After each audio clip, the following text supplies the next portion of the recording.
last night to see if he was barefoot. Is that still the case? Is he barefoot? Because I know on Facebook somebody posted a picture of these could be his shoes, or is that so he is presumed to be barefoot at this point?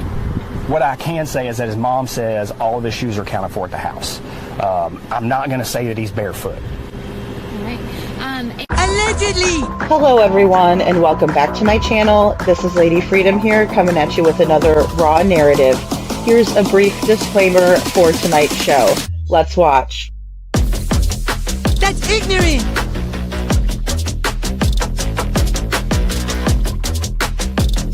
Allegedly, that's ignorant! Ignorant.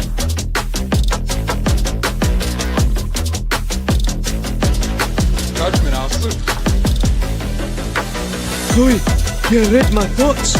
You've got the shinin. You mean shining? Shh! You wanna get sued? Judgment, Arthur. You just use that shin of yours to call me and I'll come a running. But don't be reading my mind between 4 and 5. That's Willie's time. Hey, yo, Bob. I love it when he does that.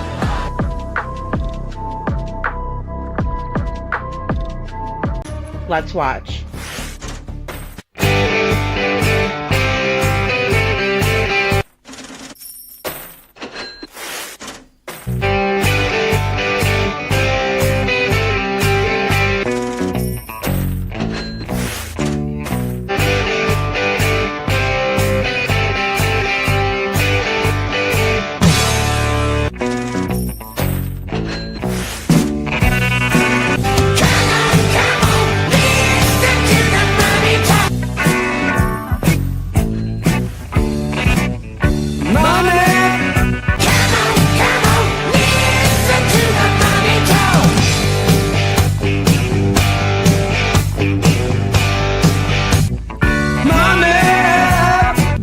Don't get me back to good bullshit.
Hello everyone and welcome back to my channel. This is Lady Freedom here coming at you with another raw narrative, and I'm so glad to see all of you tonight. I saw little Miss Sharon, thank you for hitting the thumbs up and welcoming everybody. That's so nice. And then I also saw Lori Lowe. I think you said that you were new here, so I'm so glad to have you. Very welcome to the Dragon Tribe.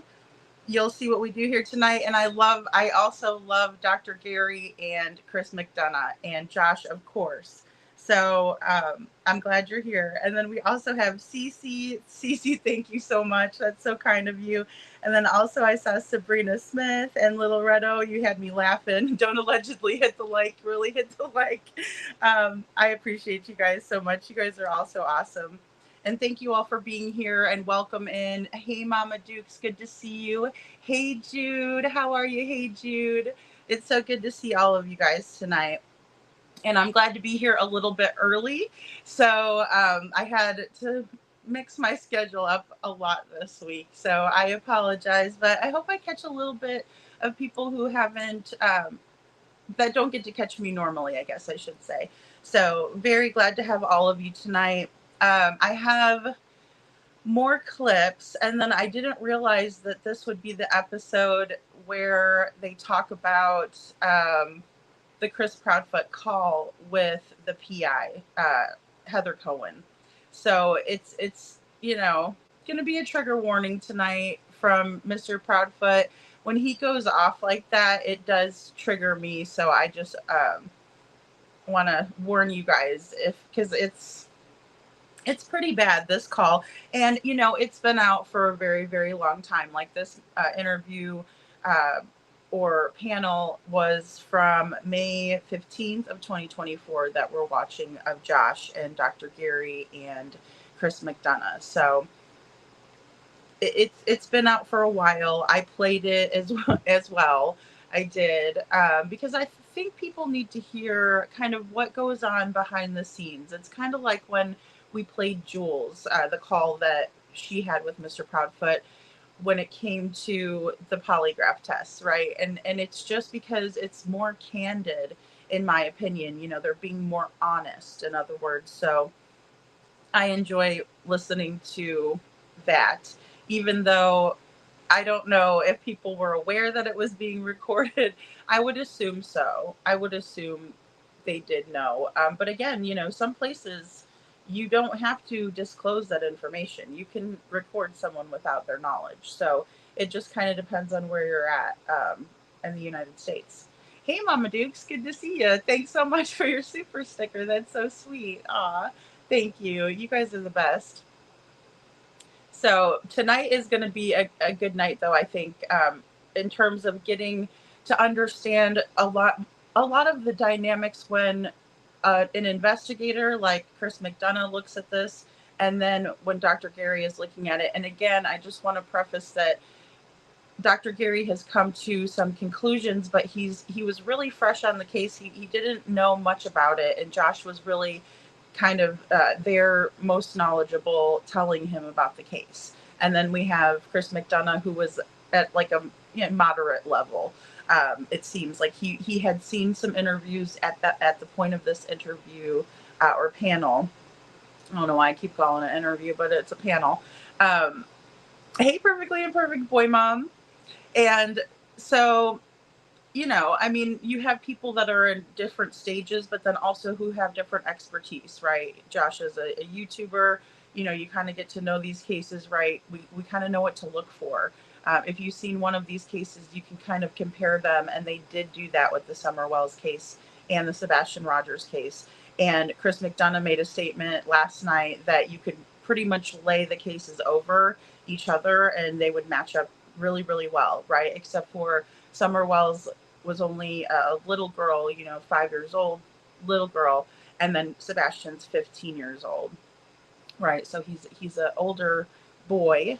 And they did go over some of the reasons why maybe a child might get abducted, right? And little girls are typically abducted for ill intent, unfortunately, and then they succumb to a fate of not being here anymore because of what the person has done to them, right? We saw that in little Audrey Cunningham's case. That guy, he was living on the property babysitting for her, and he was a registered SO. He was an SO, but he wasn't registered. So the grandparents didn't know, was allowing for Audrey to spend a lot of time with this man, and he ultimately hurt her. So, and she's no longer with us. And she was an adorable little girl, just a doll. So very, very sad. And then we have reasons why maybe someone would take a 15-year-old boy, right? But they're a little bit different. And then, of course, also we went over people on the spectrum and how they're more often victimized than the ones who are perpetrating a crime, right? But then when they do, and I forgot to even mention this last night, but it reminds me of Nicholas Godejohn, who is in prison for killing Gypsy Rose's mom, right? And so, he was very disconnected, right? And so it was very heinous because he didn't have that connection. In my opinion, that would fit, or it would be a good example. Thank you, Hey Jude, for gifting a Lady Raw Freedom membership. If you get that membership, welcome to the Dragon Tribe, and please say thank you to Hey Jude. That's so sweet. Holy cow, I think we just had a plane go over. Did you guys hear that? Sometimes the planes are like really close. So, yeah, do they do like a crown thing, Lil Redo? Now I saw that in like the other chat too. Or someone else's chat. So let's get into this first clip. Right. And we're still kind of talking about some of the dynamics that we were talking about yesterday. So, again, Dr. Gary is really interested in finding out, and so is Chris McDonough, from an investigative standpoint, what could have happened in the parent's life. What is the dynamic between, father and son, biological? What is the, relationship with Katie and Sebastian, so mother and son? And then you have the step parent, right? So you have stepfoot over here, and what's the dynamic there? Well, we already know what the dynamic there is, right? And he's about to show his ass even more, which I was really glad that Josh brought this call in, because it just shows we have Mr. Proudfoot, controlling the conversation, and that's where we left off last night. And even in this picture that I've put on the background, I know the background isn't like the best, but so I apologize, but it's showing that Chris was already up here, right, doing the one-track mind in the interview. That's what they're telling Holly Thompson, that Sebastian has a one-track mind. And when they start telling this, Chris, is the one that kind of pops in and doesn't let Katie talk. And then he says one-track mind like this. And you can see Katie is coming up to do one-track mind, right? And she doesn't quite have her thumbs up, because she has something in the palm of her hand. It looks like a fob or something. I don't know what's in her hand, honestly.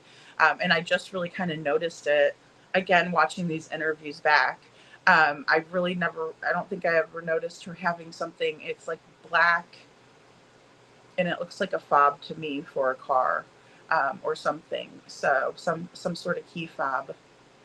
But again, this is where we left off on, how Chris is coming off as controlling, and how he immediately took, the conversation, and then Katie is mirroring his behaviors, right? So he's up here, she's coming up to do it, and at a certain point, they just both have their head down, eyes down, and describing Sebastian as having a one-track mind. So that's where we left off, and we'll watch this clip. Every time. Well, I have a question. Let's stop. Yeah. When was he diagnosed with autism? I believe he was 13. Okay. Was he able to navigate to school and everything up to the age of 12? That I don't know. I mean, this seems like a big deal that he could go up to Culver's. That's a little overemphasis. Yeah, I noticed that too. And the very happy, he loves malt, the extra malt, just kind of, I don't know, random sort of details. But Dr. Gary, you've said this before. Is this because the final day that Sebastian was with Katie, they made it seem like he had the greatest day ever, just a wonderful day out with mom, went to dinner, was around family. They did this, they did that. Very almost typical in cover stories. Yeah, that's kind of what I was thinking too. Because remember in the Summer Wells case, they were planting flowers and they were just having a good old time. Summer Wells' backyard looked like a bomb test site Yeah, it looked like Yucca Flats, after they blast it, to test it, and they tried to say that it was like Disneyland, But you ever see that place? It looks like a dungeon in the center of a exploded. It's the most ridiculous story I've ever heard. I love when people lack empathy and they can't feel that you could tell they're full of crap. It's one of my favorite things. Her eyes are closed. Yeah. Well, it's interesting.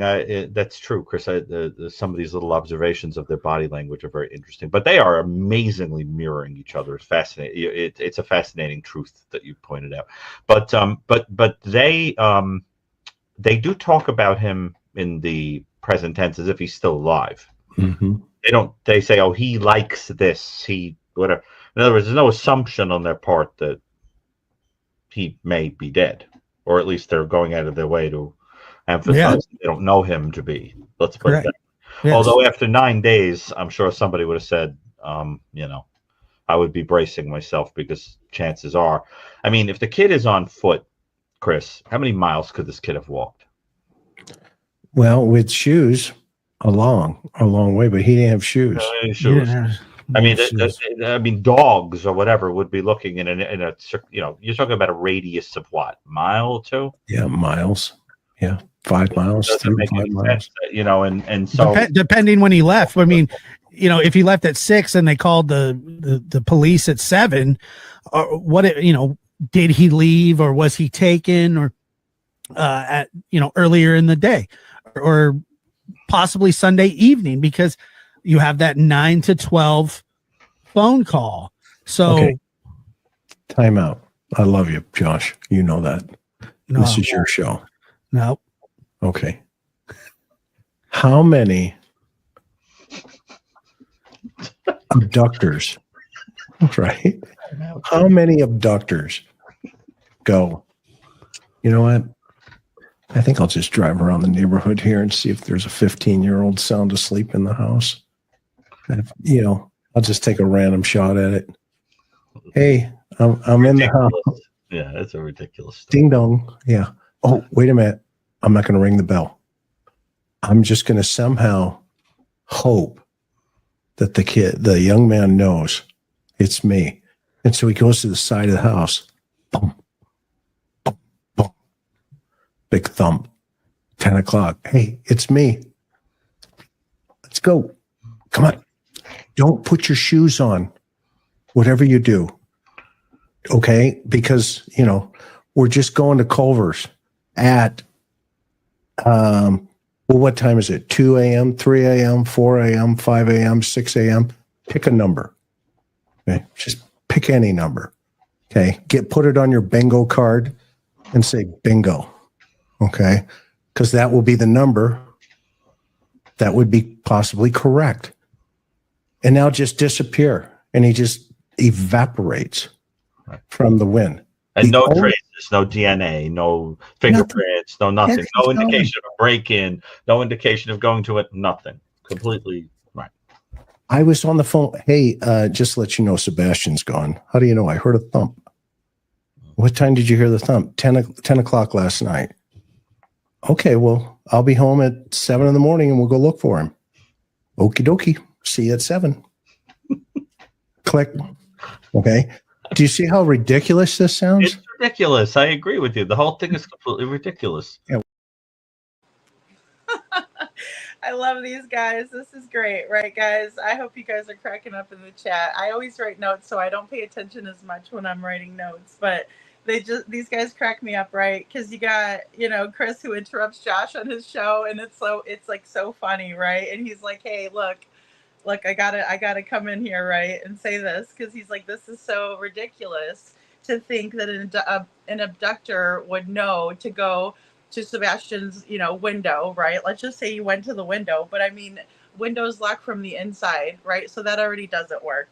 And, but yeah, he goes up there and he says, hey, make sure you don't wear any shoes and let's go to Culver's in the middle of the night. And, it really doesn't even matter what time, because Chris is like, pick a number. It doesn't matter. He's like, and then, the kid just evaporates right into thin air. And that's kind of how it feels, right? Listening to this, even, with Chris having a moderate amount of knowledge, right? And then listening to what Josh is saying. Hey, hindsight, good to see you. And, you know, and even with him, you know, knowing that, but then Dr. Gary's like, yeah, this is like ridiculous. You know, this is absolutely bonkers. And nobody believes it, right? And so why does Sumner County believe it? It just really begs the question, especially at this juncture. What are they doing? What are they doing? Because these guys get it, right? And it's just like comical because it's so ridiculous, you know, like there's nothing funny about this, right? At all. Like if we think about poor little Summer's case, there is nothing funny about it. If we think about Chris and Katie's case, there is nothing funny about it. But you have these like whack job parents, right? And you're like trying to figure this out and you can't help but like laugh because you're like, this is absolutely ridiculous. And they want us to believe this. And even, you know, Dr. Gary yesterday is like, I feel insulted. You know, I feel like my intelligence is insulted. And I feel that way too, especially when we're supposed to believe such nonsense. And then it's hilarious because, you know, you have these idiots and frauds that want to say, well, Seth didn't pass a polygraph and all of this crap and try to push it onto Seth when it looks absolutely ridiculous and guilty. Okay, to anyone with any sense in their head, common sense, whatever, book smart, street smart, common sense, whatever you want to call it, you have to have a little tiny bit of sense, and that's all it would take.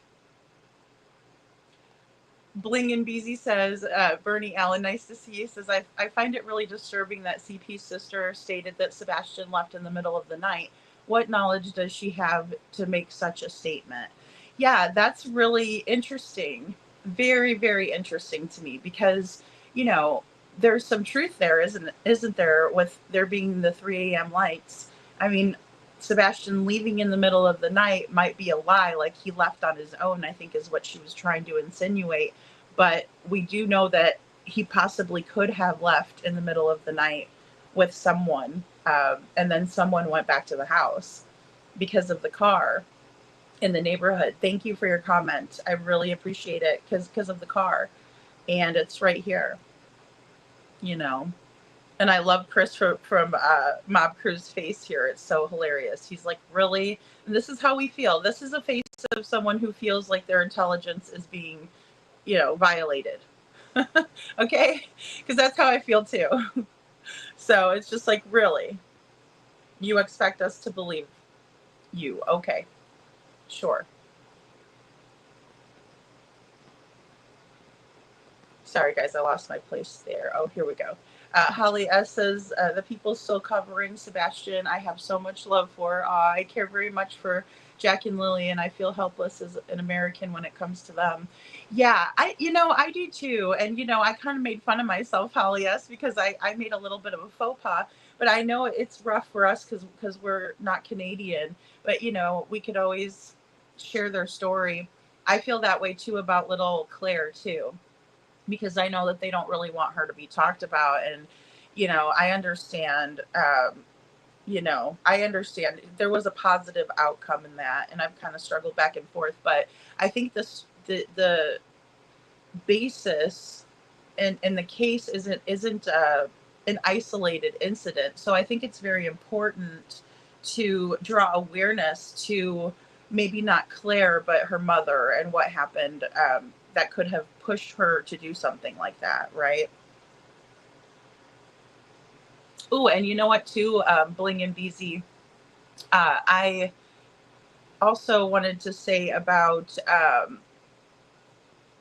Chris and Katie, not Chris and Katie, Melissa Proudfoot was also said to have stated that they started searching for Sebastian at 6:30, but that was before the dispatch call.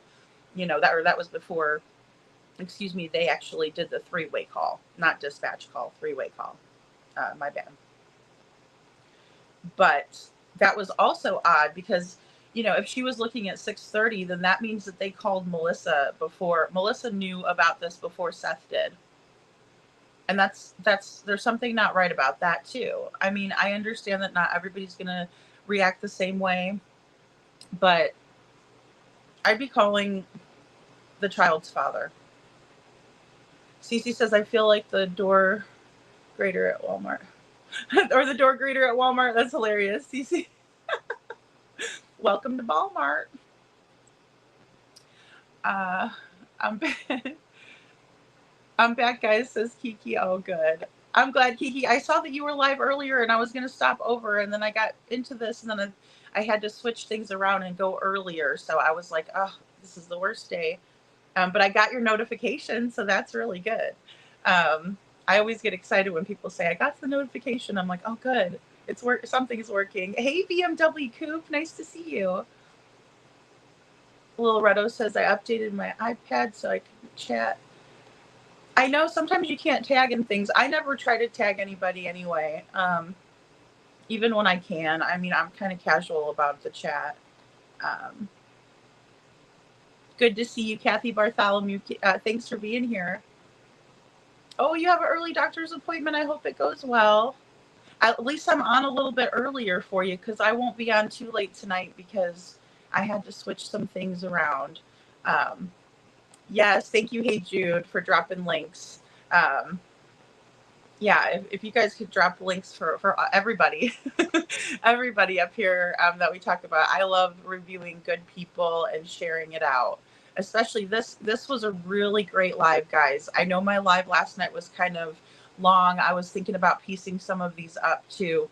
Because we're going to have to do a part 3 on this one. But I think it's all very valuable information to revisit. Hey, Social Butterfly. Good to see you. Holly S. says, I never knew that people would go after missing kids' parents until this case. Yeah, I didn't realize the level of it. I really didn't. And, you know, going after someone is wrong. It doesn't matter if we think that they're guilty, which I do think they're guilty, but I would never want to like go over to their house or anything. And like, I just wouldn't. I mean, driving past, maybe, you know, if I happen to be in the area, I live in Florida. So it'd have to be like a weird situation or whatever. But I will say, you know, I don't think that's right on any level. Like if you go to someone's job or something like that, it's probably not a great idea. I wouldn't do it. I would protest, you know, and do that sort of thing and put flyers up around the area. Sure. But they get mad about that too. You know, it's not just showing up to their house. So like, you know, those people are like, ooh, gross, you know, and then the people that are just wanting to spread awareness are at a different, you know, level for me. But it is talked about. And, you know, Dr. Gary says, I believe it was him, that, you know, nobody would necessarily like having personal information out there, right? Because going back with what to Katie, we're going to explore some of the things in her past, because that's why Chris was upset during the phone call with Heather Cohen. And, you know, we can kind of take it with a grain of salt or however we want to take it, really, because, you know, he could be, you know, feigning some of this outrage, in my opinion, right? But it is triggering because he's talking about a woman, and when he's talking about her, he's very much threatening her and being intimidating, like using an intimidating voice and that sort of thing. Hey, GA64, good to see you.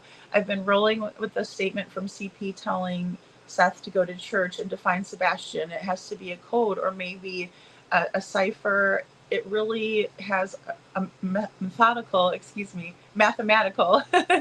mind running wild, Lady Freedom.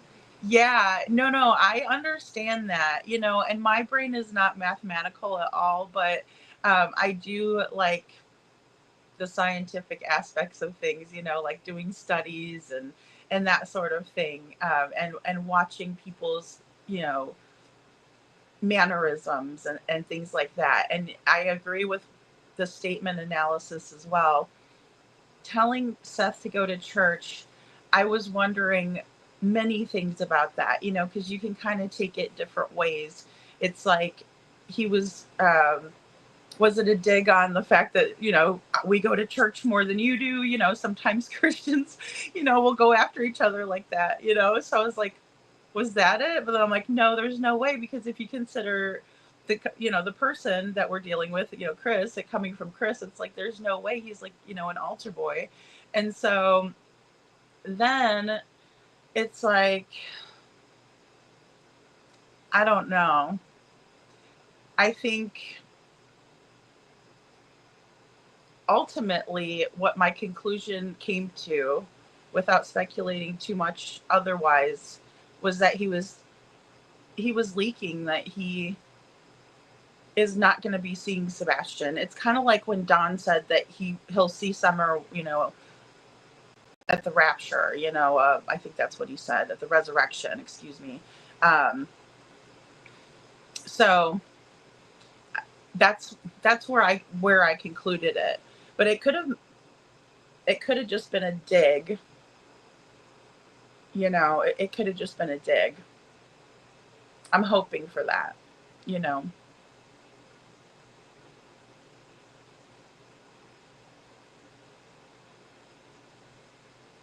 Hey, Mama Marissa, good to see you. Good to see you. Good to see you. Hindsight says, Lady Freedom, your support for this young man is relentless. So much appreciated. Oh, thank you, Hindsight. I appreciate you too. Thank you so much. Yeah. I really, I think these interviews, I know it's like almost repetitive a bit, but because I think a lot of us that have seen them can probably like recite some of it, like from what, Katie says or Chris says. But I think when we watch them over, we find little things. Like I said, I didn't realize she had something in her hand. I thought it was like a tissue or something like that. I guess I wasn't paying attention or something. Because the tissue doesn't look like a key fob, but oh, Lori Lowe, when was this live with Dr. B and Chris on the lab? It was on May 15th, 2024. So, a few months after Sebastian went missing. And it was kind of like right before the lull, right? Because like May 27th, I believe, was the Queen Bee panel with Chris and Katie on that panel. And that was the last time she spoke publicly on a panel. Do I still have that? Yeah, here it is. Last time Mama Foot spoke publicly, May 23rd, excuse me. So there we go. May 23rd. So, I mean, this interview or panel was on the 15th. So, pretty interesting. The timeline, because everything kind of tapered down with Chris and Katie, and then that June was when we saw Katie with Faith, right? And Faith was there, so there wasn't this, going on panels and acting crazy, right? Because he was minding his P's and Q's. It's funny that he knows when to mind his P's and Q's. That's what's really kind of disturbing as well, in my opinion, because it's like, oh, you do know how to act right, but you don't. And I mean, we've all been there, but it's just to a different level. Hey, Kelly, good to see you. Don't fall asleep on me again. That's funny. Hey, Mama, good to see you. Yes. Hey, Jude. Yes. Thank you. I know. And, I was in the studio today and I didn't, because I was doing something else. And, I need to just get a laptop. I need to just stop being so picky. Hey, Joni, good to see you. Listening from the corner. Nobody puts Joni in the corner. What? Going to jobs wouldn't really accomplish much unless coworkers have loose lips. Yeah, well, that's true. That's true. Well, Holly S., and in this case, I could kind of see why people would be prying into that in a way, right?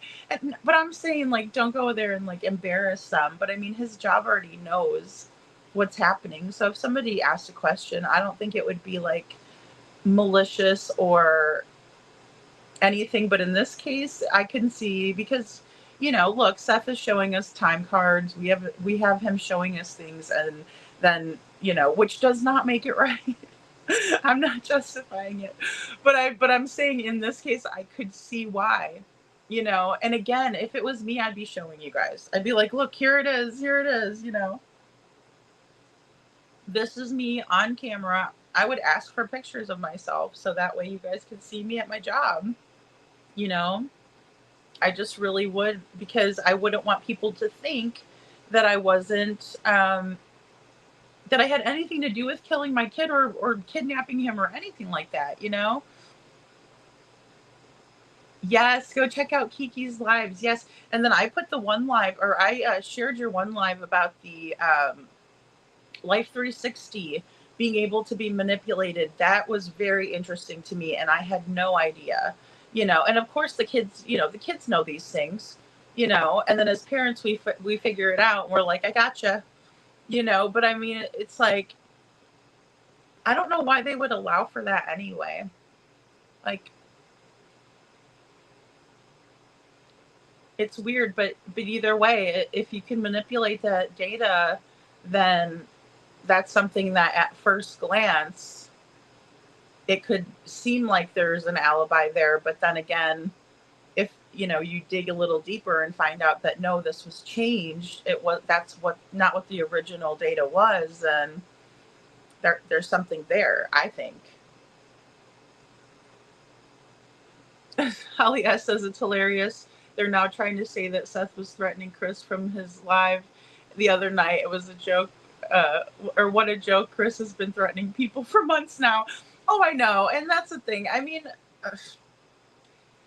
hey, I would be more than threatening these people if they knew where my kid was and I didn't. I you know what I mean? So I can't talk, on that. Hey, Lisa B. Always. I would have been in trouble for decking Chris in the face when he says, like, hey, what are you going to do if this goes south? Or, I don't know. I wouldn't have been so mad at him for saying, don't be mad at me, but Sebastian's missing. Like, that would have made me mad too. I don't know. It could have been a reaction to just, pop him a good one. But I don't know. I mean, I don't think that's the answer, of course, but it's just like, I don't know. And again, I would feel so guilty if a child went missing out of my care. Like, even if I was a babysitter and the kid went missing out of my care, I would feel so bad. I would tell the parent, please, by all means, have at it, beat the hell out of me. Like, that's how bad I would feel about it. And I can't believe there's no guilt surrounding that either. That really drives me nuts, because I mean, I just don't see that, especially as a mother, like your own child. Like, I'd feel so bad. I would just feel terrible. Okay, BMW Coop says that looks like a fidget toy that Katie's got in her hand. She's definitely got something, and she's holding it with her thumb, but she's mirroring Chris, right along. And I don't know if there's anything in her other hand. Because earlier in the interview, she did have a tissue at some point. And that's what I guess I always assumed that was in her hand. But yeah, fidget.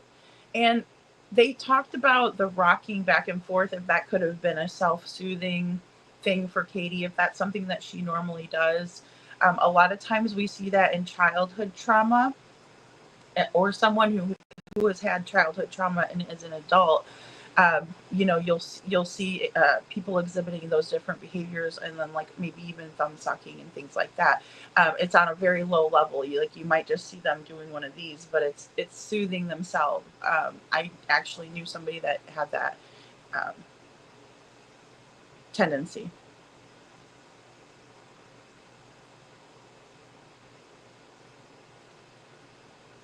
Bling and Breezy says, has the thought of church farm school, a private boys school in PA, crossed my mind?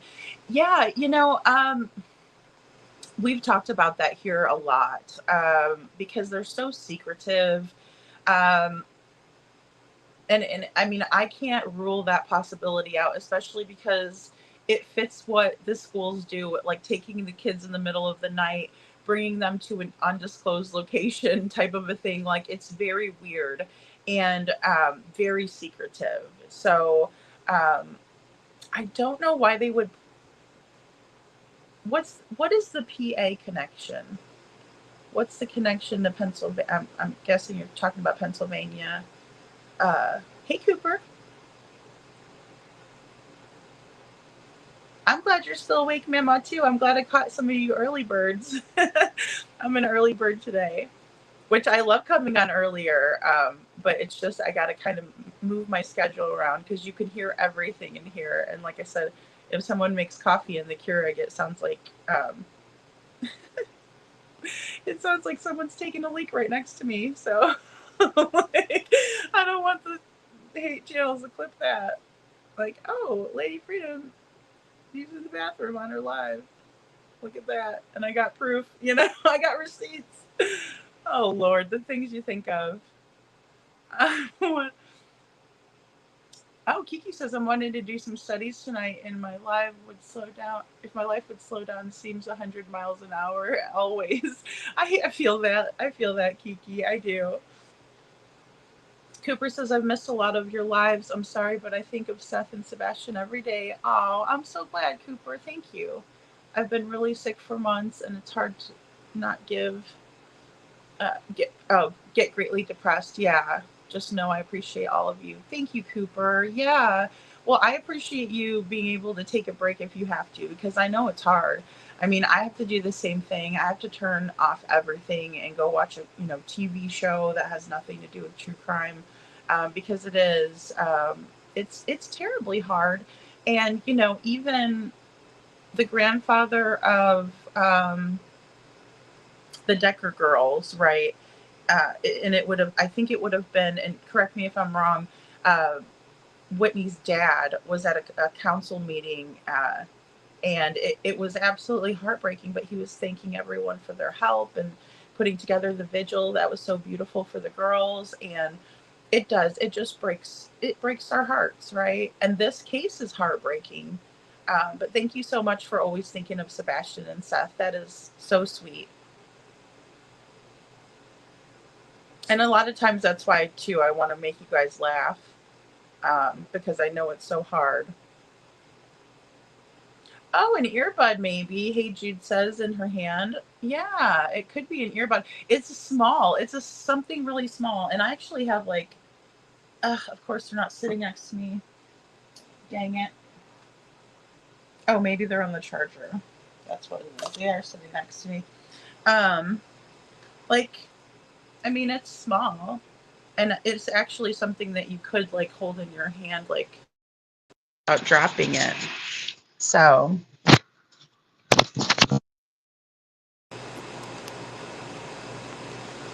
Sorry, easily without dropping it. I don't know if you guys heard that, because I think I just, did something there. Me and technology, that's what it does.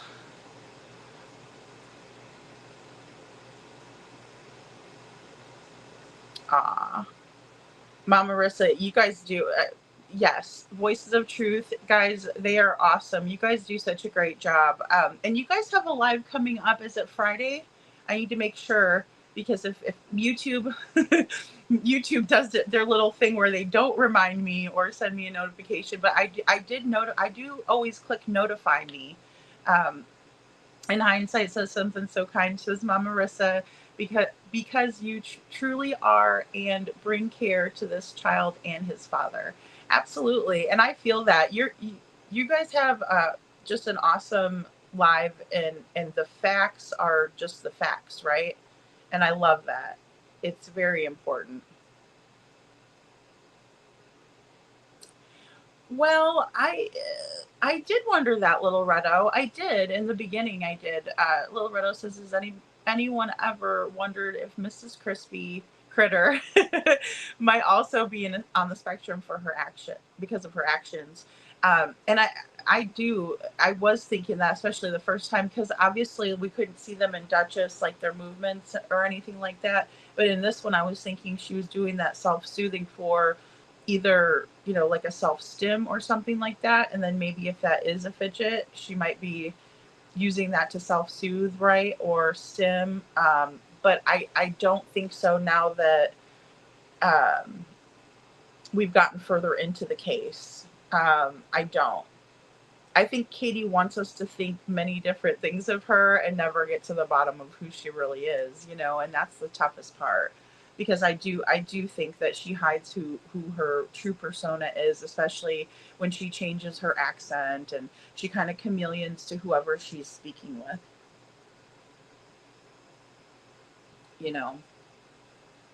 Town Chat Cafe says the PA connection is the ARC schools and Richard Bishop, in my opinion, allegedly. Gotcha. Okay. I wanted to make sure that's what you guys were referring to.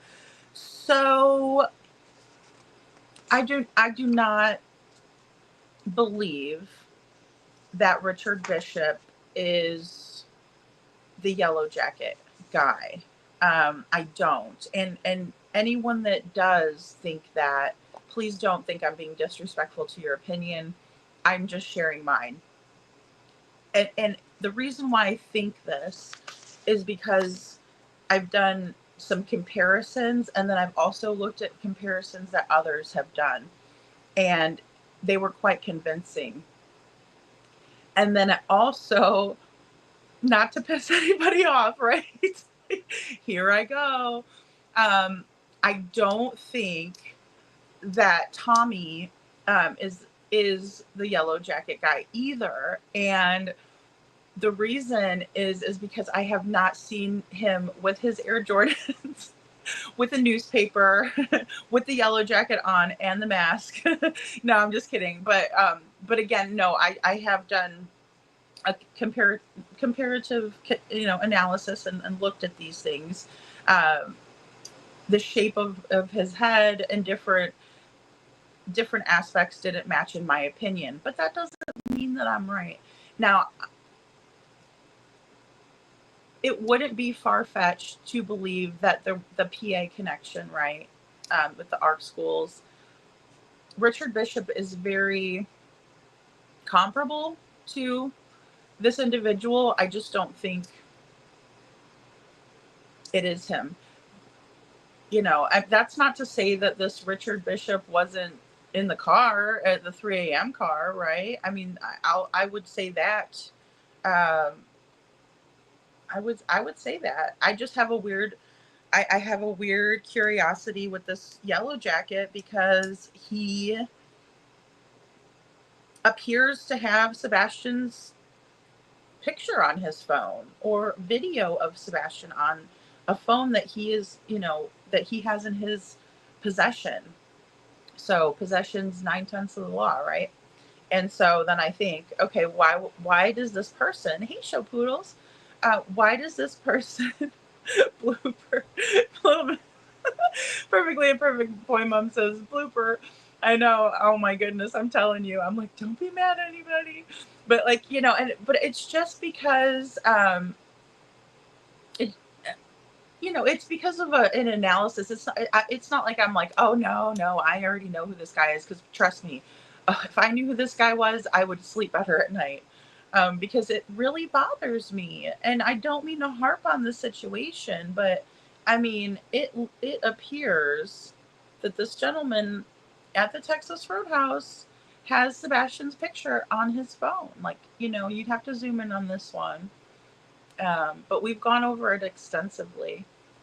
And then Katie taking these mysterious pictures. I mean, she was doing a lot of weird stuff at the Texas Roadhouse. There was a lot of weird stuff as it was. Hey, Meg, there's a lot of weird stuff, in my opinion. So, Lisa B always says, I was so happy y'all gave an email address so I could feel comfortable contacting you. Thanks, Voices of Truth. Yeah. Oh, absolutely. Yeah. Lisa B always, they're so great. And, it's like, so important that we share information, like I know that I did that 8-hour live, and a lot of it probably wasn't as productive as I wanted the title seemed to be, but I really do feel that way. I feel like if we were all to get together and share information, we would get farther into the truth, because I absolutely think that the mother and stepfather have told information to others, right, in the case, and they have different information than I have, right? Or some of us might have. So, thank you, Show Poodles. I'm just seeing that. Hold on a second. Oh, thank you, Holly S, too, for your super sticker. That's so sweet. Thank you. Thank you so much. You guys are great. And Show Poodles gifted 5 Lady Freedom memberships. Welcome to the Dragon Tribe, guys. Thank you so much. And thank you all for being here. I really appreciate it. And thank you, Show Poodles. You're the best. Aw. Thanks, guys. Aw. All right, so let's get back into this. Dr. Gary and Chris McDonough with Josh from the lab. Let's see here. I went all the way up to my pictures because I was like, I got to show you guys the yellow jacket, because yeah, he's an issue. But that's kind of how I feel about, and sorry if I didn't sum that up, but I mean that's just kind of how I feel. I still don't know who this yellow jacket is. You know, I'm still not convinced of any of the options. You know, I mean, and we even talked about the guy that was on Janine Chrissy, you know, on her channel or whatever, and she also on her Facebook, she had the picture of him in the watch, and then we were zooming in and we're like, wait a minute, look at the reflection in his glasses, and it appeared he was watching something about Sebastian. So I mean, again, it's just so bizarre, and we know that the Proud Feet are notorious for paying people to do their dirt. So, okay, guys. So here's our next clip. Without a flag. So that's why I think it's so interesting to hear Josh break down these dynamics, because I think that is the kind of the I don't know what the word I'm looking for is, the land, the territory, the swamp in which we have to go to find what really happened here. It has something to do with the dynamic between these people. And it also sounds like there was some, I would even say, hatred between two of them. I mean, to go on the air in the middle of your child being missing and tell the entire world that you think your wife is guilty of having something to do with his disappearance and that she was responsible for him being molested, you got to kind of hate her. Or it has to be that you're coming up with an explanation to cover yourself. But it's a very, very dramatic thing to do in the middle of your child missing, right? They have to. I mean, it's incredibly out of it. Yes, it is something that make you drop your jaw. Just it has to be like hatred, like complete and total hatred. And I mean, it seems to me that the man we're seeing on the screen, as controlling as he is, I have to tell you, like in the game of Clue here, I guess we'll call him Miss Peacock because of his outfit. In the game of Clue here, Miss Peacock is not my suspect. You know what I mean? I kind of mine either. I'm interested in the other two. The couple that had been married and where one of them's going on TV and accusing the other one. I think that's interesting, and but my radar is up for something in that dynamic. Gary, you live in Manhattan. You live in Manhattan, right? Oh, yes, I do. I live. Now, how much is that bridge in Brooklyn? You want me to sell it to you? Yes, I'll sell it to you if you believe this. Right, exactly. Right. Well, hey, Chris. Yeah. Chris, we'll sell it to you right after your timeout's over. All right. Okay, I'm done. Sorry. Right. But you guys agree that he seems a little bit less interesting in this narrative. Yes, I would agree with you. Controlling, but he's controlling, sort of in the so it's like I don't know if we could say like completely out of the circle, right? But I just think the story here, he could be what we call a PC-32, accessory after. Well, yeah. Right. Something in the story between her and the ex. And people keep saying in the chat that there's like over and over again that there's this detail you need to tell me about, Josh, and tell us about someone having marks on their arm and claiming that they came from a dog. Do you have any idea what they're talking about? Yeah, I have an idea what they're talking about, but once again, I have nothing to substantiate that. I mean, I just don't. Oh, I see. I mean, that none of that is people. I'm sure there are going to be people like, oh my god. I want to hear his vial. Marlene says, "Wait till you hear his vial." Oh, you want me to play that? Yeah, I want to see his reactions in that stuff. I'm going to mute myself lest I interrupt you again.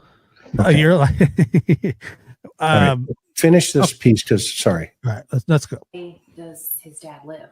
Clarksville. His dad lives up by Clarksville. So he could guide someone all the way to Clarksville. Mm-hmm. Oh wow. Okay. So a pretty keen sense of direction, at least with. All right, I'll just tell you. There, he had a couple marks on his arm that he explained was from playing with the dogs after Sebastian had gone missing. Remember, this is 9 days after Sebastian goes missing. Now, I don't know. It's all speculation about the marks on his arm, but he says that it's because he was playing with some dogs and certain things. Familiar routes. Yes. Familiar routes. Familiar routes. And if I took him another route going He this way, takes he would it. not know it. He goes up there so often that he knows how to get to his daddy. He knows. Okay, stop. Can you Go back. Let me move this for a second. You notice he did this from a route, and watch her left arm Let me go back here. mirroring. Works with him as far as well. Sense of direction, at least with certain things.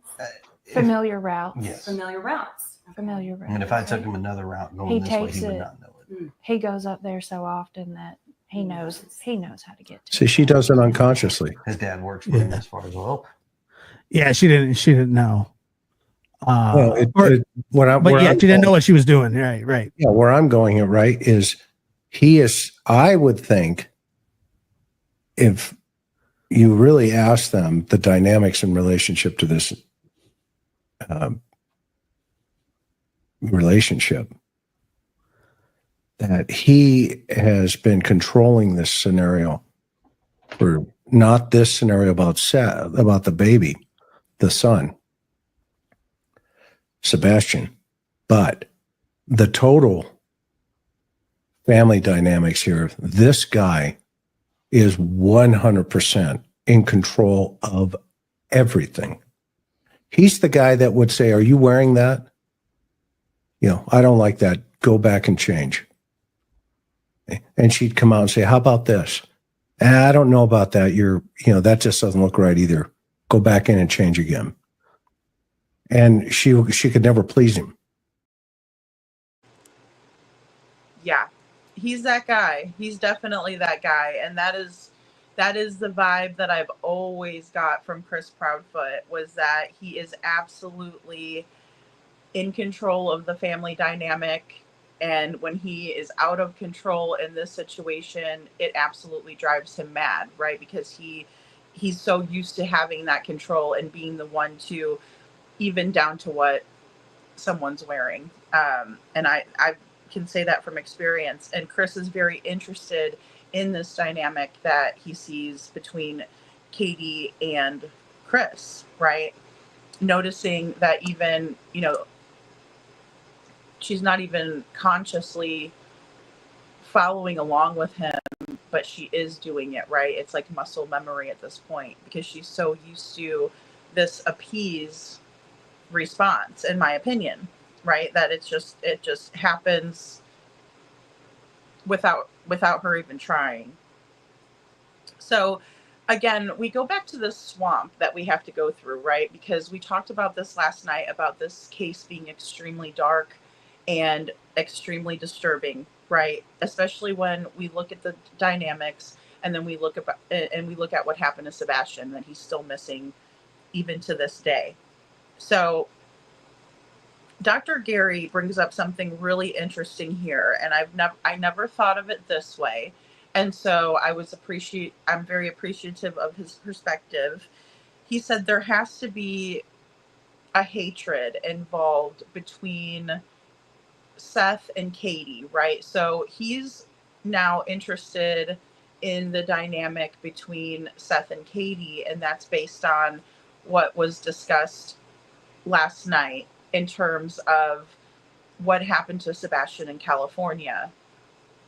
He was allegedly SA'd by an older child, 13, and he was only 8 years old, allegedly, right? So that dynamic was brought up, and then it was like Dr. Gary started thinking, okay, now I'm interested in the dynamic between Seth and Katie, which I can understand that because, you know, we have to look at all aspects of it. And especially this was very early on. So he says that he watched Seth talk about this on Court TV. And he said, it's a very dramatic thing to do, right? Saying that your ex-wife is guilty of hurting, that you're thinking that she's guilty of hurting your son because she was also responsible for him being SA'd, or it happened under her care. And so he believes that that is, you know, and Josh called it a jaw dropping moment. And I agree. But here's the thing. The way I saw it, and the way I still see it, is that I think that Seth was, even at that point, at his wit's end. And he needed people to understand the dynamic that we were dealing with, because we had no idea what we were actually dealing with, how dark and twisted it had to have been for Sebastian to be in the home with Katie and Chris, even when he was 8 years old. Even when he was 8 years old. And I would have absolutely exposed this if it was me and I was in Seth's position, because there were so many things. Now, obviously, Dr. Gary did not know this, but there were so many things that were being said about Sebastian at that point where they were blaming him. And I call it the blame Sebastian theory, right? Oh, it was his fault. He was doing something. He was being naughty in the house and he needed to go, right? And they couldn't have him around other kids like Faith, you know, which we hear from Nina that that is not the case. That Faith loved Sebastian, right? Loves him still. And that she was never worried to be around him. So what were they trying to pull? And then that was something that I think Seth probably just couldn't take. He wasn't going to stand for it anymore, you know? And again, I know that from Dr. Gary's perspective, it's like, wow, there's got to be some really, like, something really bad happened, right? Was there a tumultuous divorce? Obviously, we find out, yes, there was. You know, so he's on the right track, right? And not knowing the case and only being up on a panel for an hour and a half is pretty damn good, in my opinion, right? But for him to bring that in, he sees like how that was like a big statement to make, right? To Court TV when Seth did make that statement.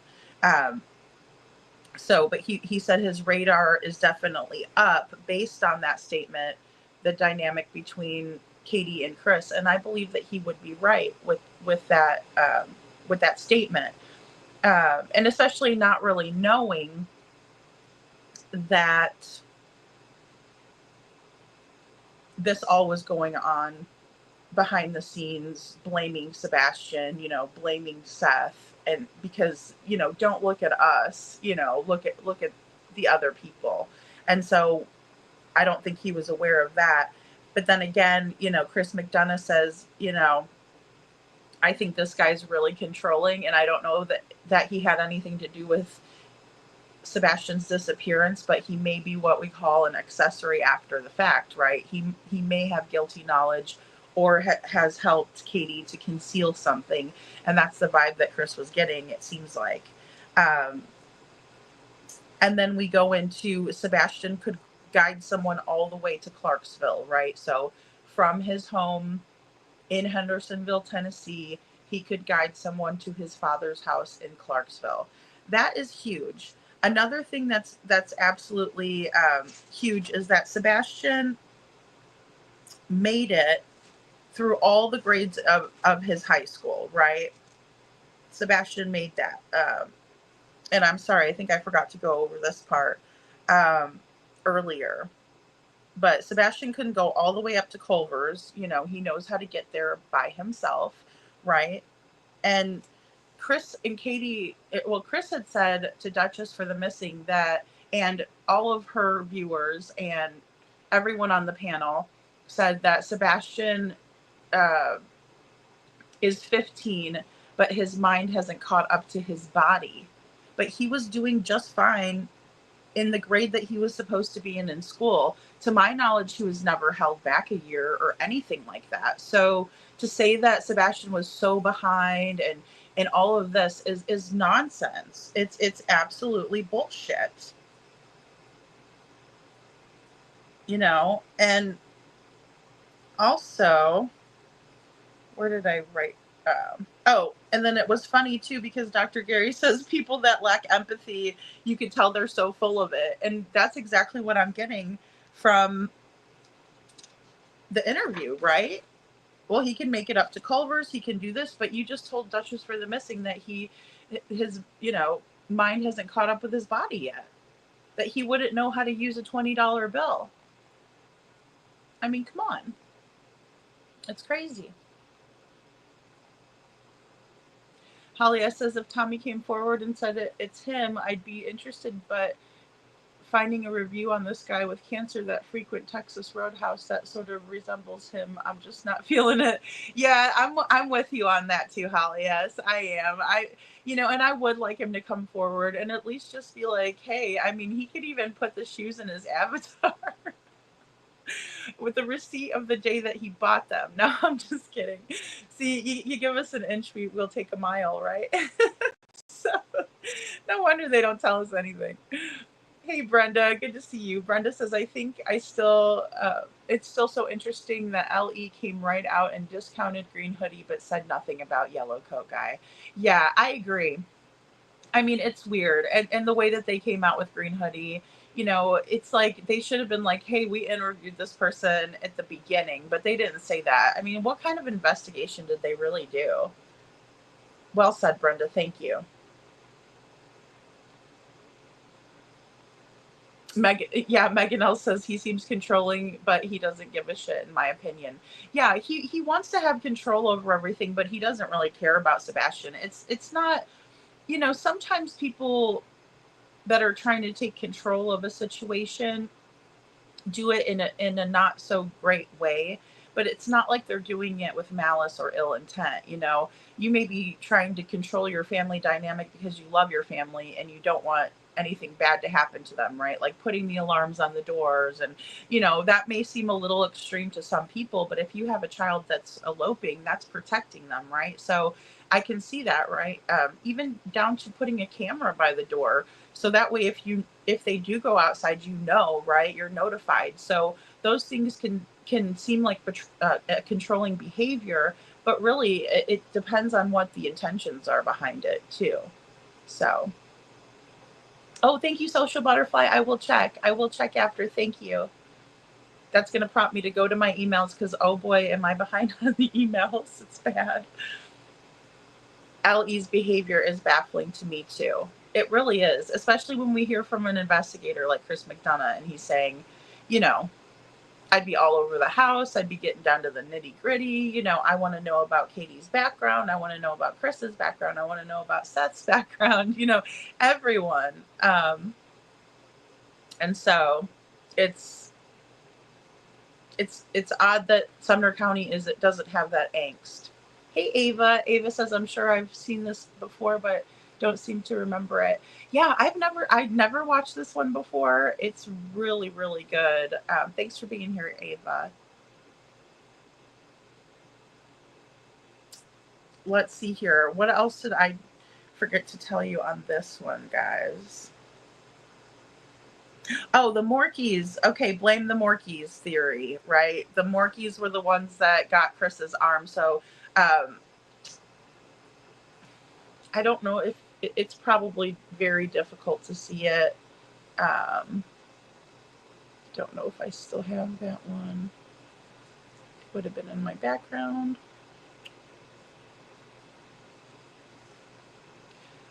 So you can kind of see where it's circled up here, and it's not so good. I could try to pull in another one. If I was paying better attention, I would have grabbed it. But Chris had what appeared to be bite marks, but they weren't like little puncture holes that you would think like a little Morkie, right? Because they have like Yorkie, Maltese, I think, mix. I don't know what those designer pups are. I have no idea.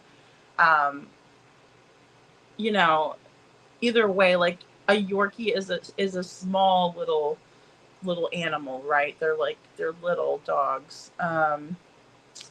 And it was done, the comparison was done by Mandy from Spirit Seeker Squad. And it was really great because she was able to match the bites on his arm to Sebastian's teeth, right? Because Sebastian and all of us have very distinctive teeth, right? Our dental records are sometimes what identifies us if we cannot be identified. So, with that being said, it was an uncanny match. And I don't think the Morkies did it. I don't, BMW Coupe doesn't think it's Tommy. I don't either. I don't.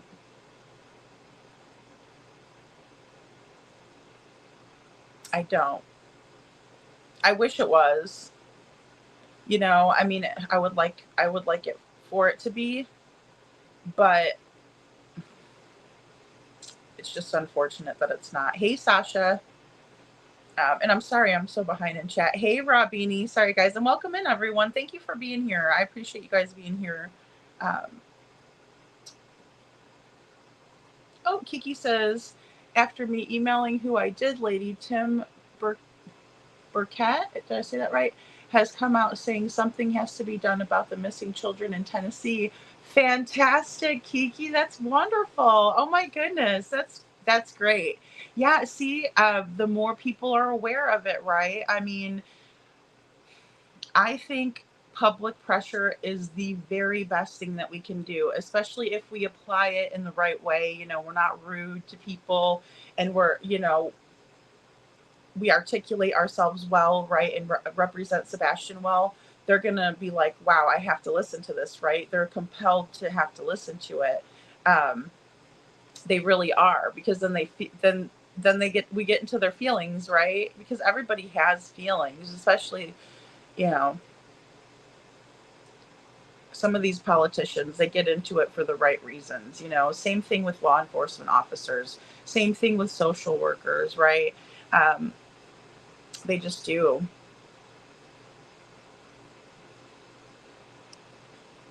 Thank you, Robini, for hitting that like. Hey, Carla. Speaking on the yellow coat, I believe it was a man with cancer. I never saw him get food or a drink, so why was he there? Yeah, well, and I'm just wondering, I mean, I'm not saying that it couldn't be him, but I'm just like, I would need more proof, I guess. And that's probably, again, give me an inch and I want a mile, tell me who it is, and I want proof, receipts, the newspaper, him holding it, wearing the same outfit, stuff like that. But, I mean, that's just kind of where I'm at with that. But, thank you, Social Butterfly. Thank you for your super sticker. She says, thank you for everything, lady. Thank you. Or super chat, rather. Thanks, guys. Thank you guys for always being here. I really appreciate all of you. Hey, Brenda Marshall, because, it takes the viewers to be here as well. Hey, Valley Gal, good to see you. Brenda Calvert says CP and KP are just too immature to take accountability for anything. That's why they blame poor Sebastian for everything, in my opinion. Yes, and, I think that's why they're trying to push everything towards Seth, too, because, he does have a really rock-solid alibi, and I'm sure that kind of ticks them off a little bit. But, I mean, and I just think Seth is more likable of a person as well, because he's showing that he's out there trying. Hey, Rogue. Good to see you, Rogue. You know, we're going to root for the people that are out there for Sebastian. If we're really for Sebastian, we're going to be rooting for the people that are doing good by him. We're not going to care about anything else. And to me, that doesn't matter, you know, because I was at a certain point, and I mean, this was probably like, you know, I think even before Dog and everybody came in, but I was like, I'm not on anybody's side. You know what I mean? But I mean, at a certain point, you're like, but look, I mean, the dad's got his time cards. He's putting those out. He doesn't come out acting like a jerk. You know what I mean? Like, I don't even think what he said about Chris was bad. I would have said way worse. I really would have. I would have, people would have been like, gosh, that mom is mean. You know, that's Dr. Gary would be like, that woman has a lot of hate. No, you know, I mean, it would have happened. And, you know, I'd probably be watching myself like, damn, you know, but hey, Lana Lee, good to see you.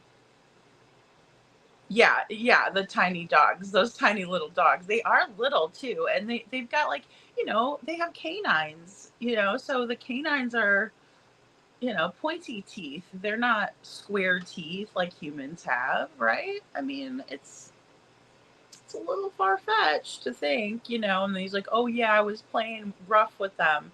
Oh, well, that part I believe. I believe you play rough with a little tiny defenseless animal. You know. Great, Cinderella. Thank you so much, Cinderella. She says, Kiki, that's fantastic. I have emailed. Yes. That's great, guys. And the more that we do it, the more we're going to get answers, because people don't, you know, these are people that want us to vote for them.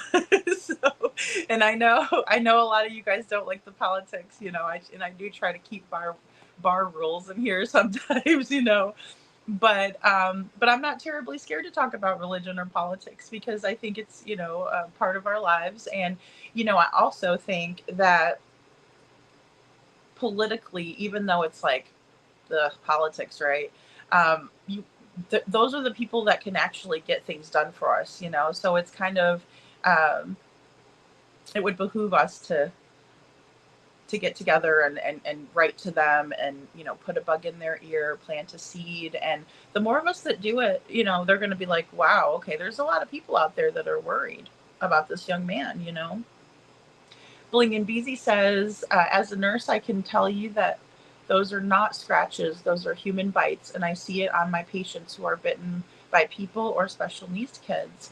Yeah, absolutely, Bling and Beezy. I agree with what you're saying. And I appreciate you, you know, giving us your expertise too. It absolutely looks like human teeth, you know, like you said, like, say like kids, you know how when kids are little, they bite each other, you know, and like, say you get bit, it's a completely different mark, you know, and two, our teeth go around like that. Dog bites are different. You'll usually see like holes, puncture holes, right? Because I'm sure you deal with a lot of dog bites too. So, I mean,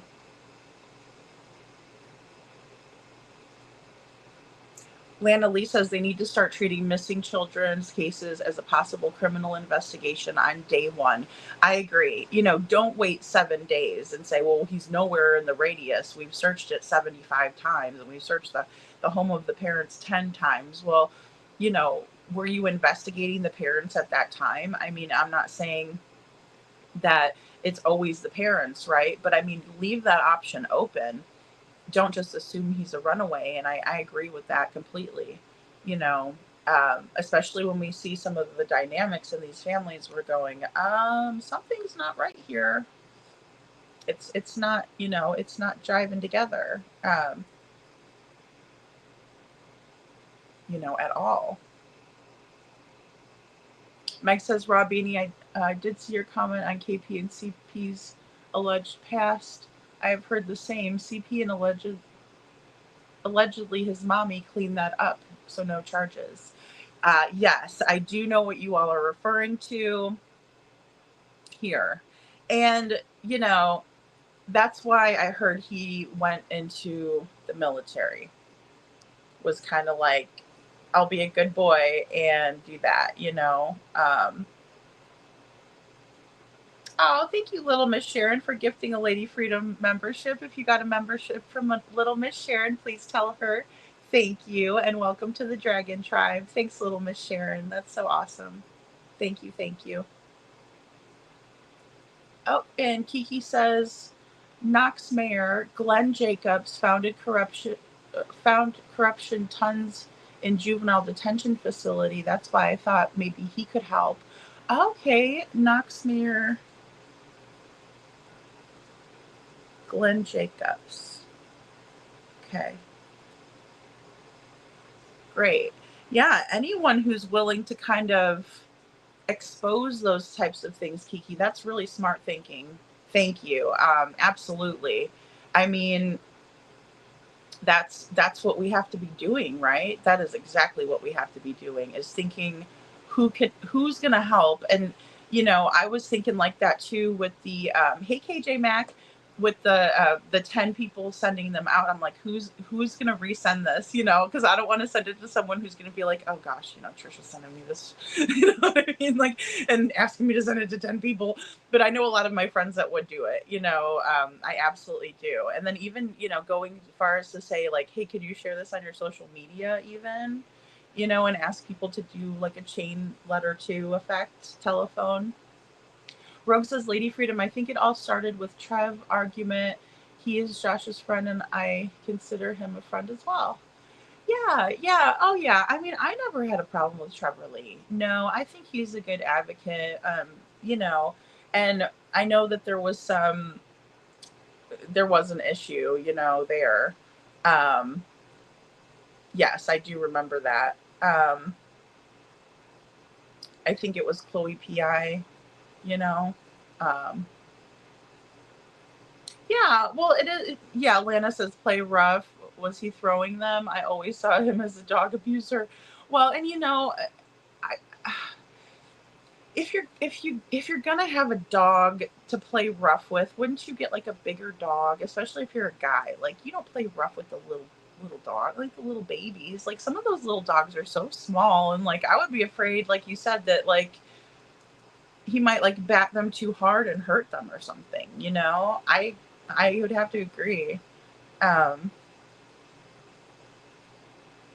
Lisa B always says KP and CP have been through so many dogs, in my opinion. I've seen the photos.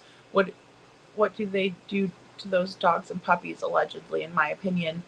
They have been through. And then look at, Chris said he had like 30 snakes at one point, and then like he's like, oh, I got rid of them all. Like, why? Like, what is the deal with that? Because of many people, I know many of you all out there, like you get a pet, you're in it for the long haul. It's like, this is my pet. I love my pet like a family member and all of that. And I mean, obviously it would be hard. I don't know. I don't know that I could love 30 snakes like a family member. I don't even think I would want one snake in my house, just to be honest. But that's not because, I don't like them. It's just, I don't know. I don't really want to watch them eat and stuff. I mean, it's kind of, I don't know. It's not my bag, but I get it. So I understand some people, and like, let's be honest, Sebastian loved that snake. That was his snake, and they took him. Bling and Beezy says, I don't, and dog bite punches the skin and looks totally different, and dog bites go deeper into the skin. Yeah, absolutely. Yeah, that is such a good point, right? Because they're so pointy and it would go deeper. But like a human bite, we don't have as much power behind our jaw, right? And depending on the dog too. Because I mean, they definitely looked like scratches and human bites to me, not dog bites. Good night, Julie. Thank you for being here. Okay, guys, I'm so sorry. I'm so behind in chat. Let's go ahead and watch this next clip.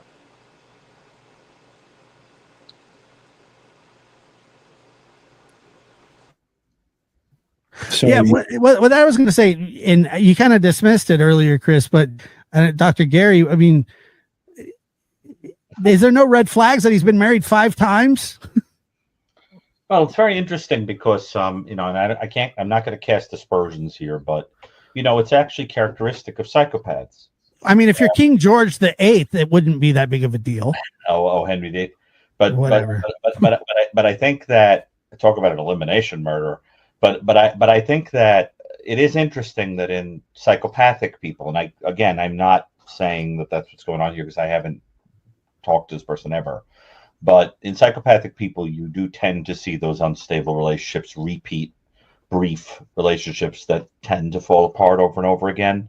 It can also happen in people that are extremely hot-headed, or that have that explosive kind of temper because their connections with people are very brief and tenuous and can snap just as quickly.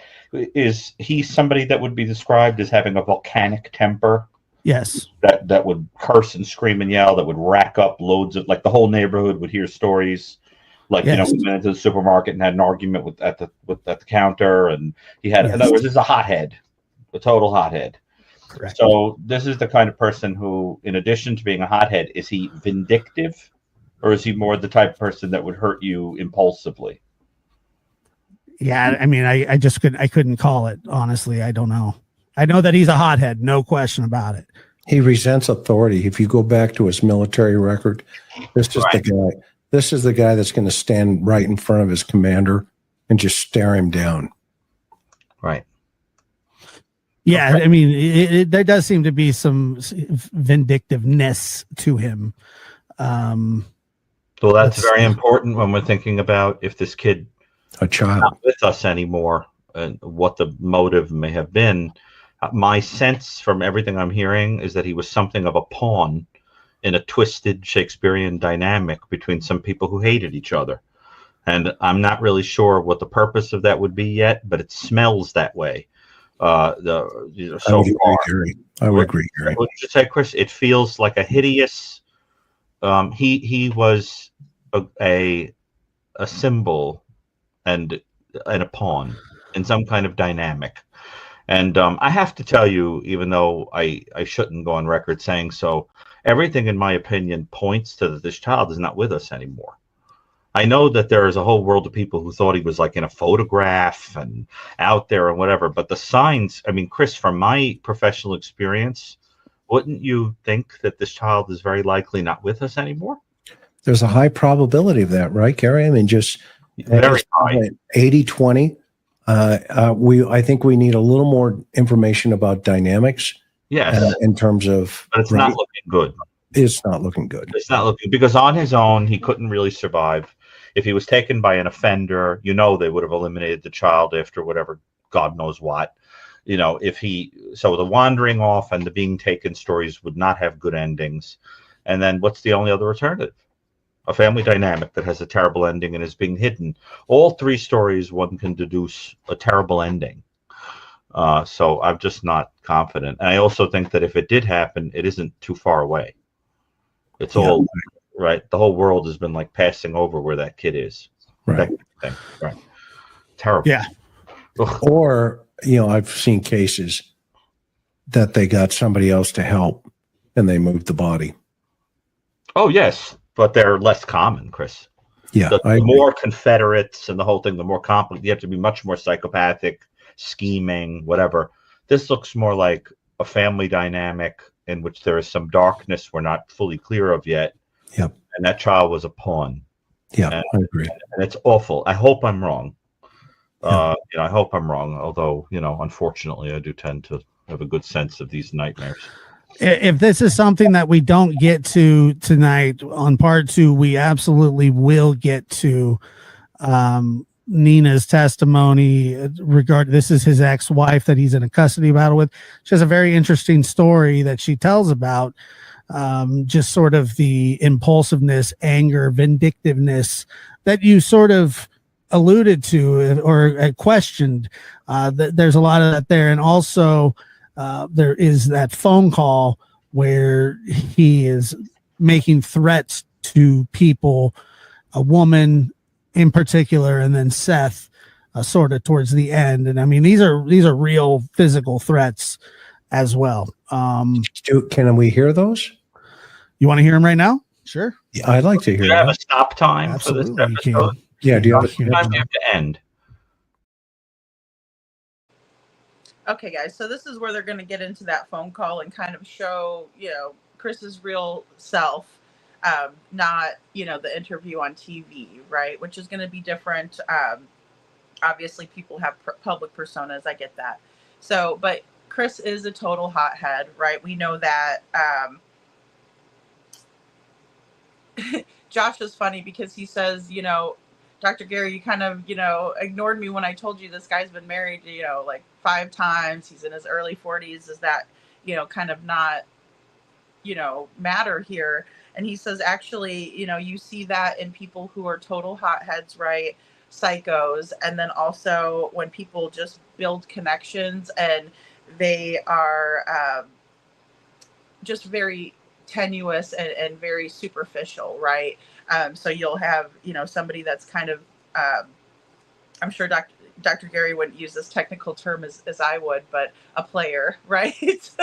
So, but that would be my terminology, right? Chris isn't a player; he just crushes a lot, right? That's his thing, and he's fast to marry these ladies. That's one thing that I would have, told Dr. Gary, like, hey, I wish I was in the chat. I missed out. I really did.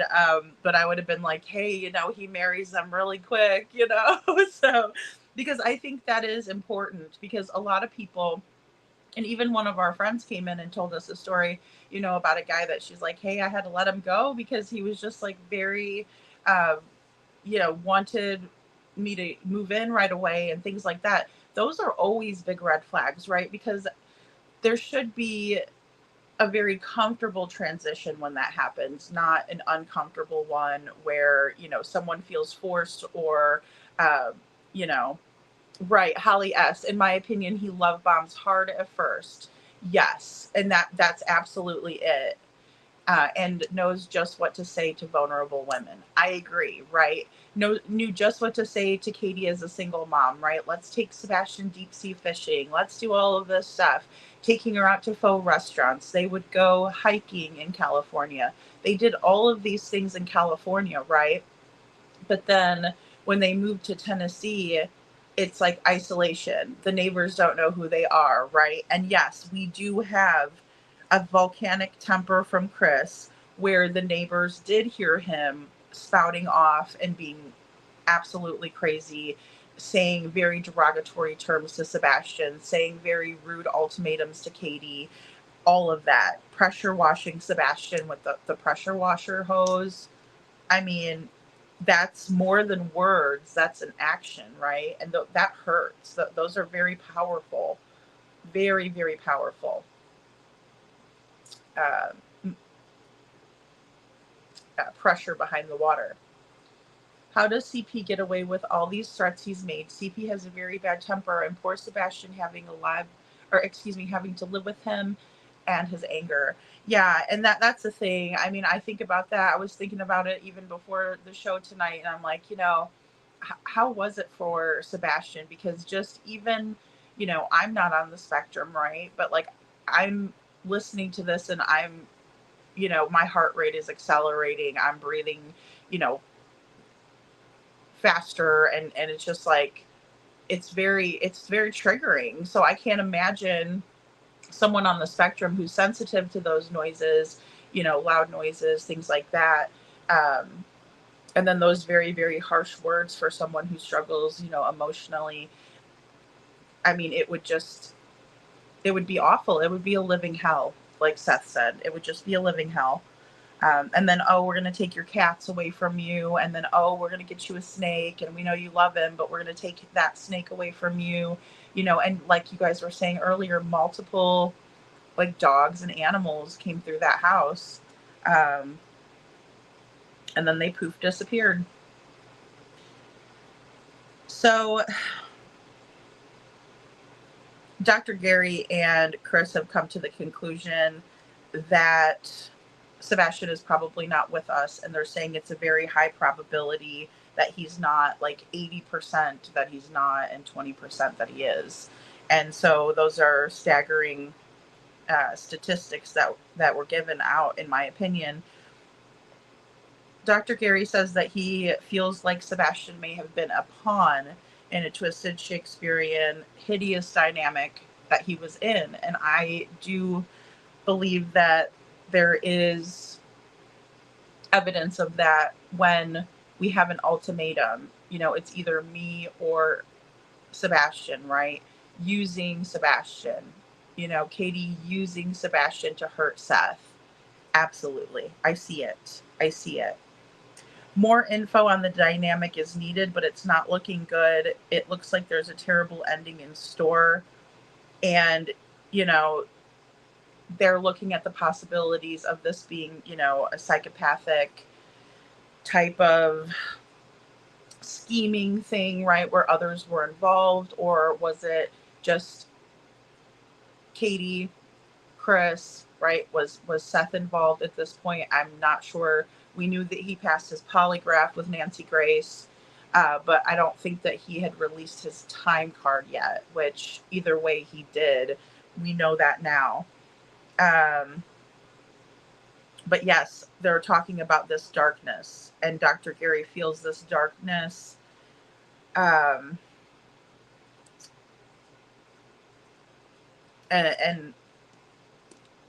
in my opinion, it is a very dark and twisted, very screwed up situation. You know, the circus, the shit show it's become, you know.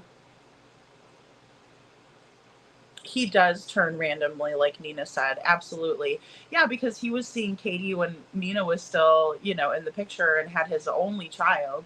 So, I mean, he was seeing her. And again, you know, cheaters don't mean you're, you know, a killer, but it still goes to kind of what was going on in the family, that it wasn't, you know, all hunky-dory like they tried to make us believe.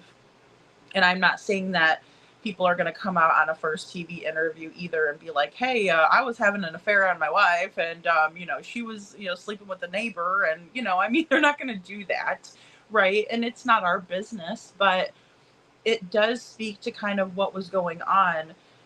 Even speaking to, like, if Sebastian did get out of the house on his own without anybody knowing, like, was his mother busy with her mister, you know what I mean? And the stepdad didn't care because he had a mistress and he was with her in Memphis. And, you know, so I mean, that kind of does play into it.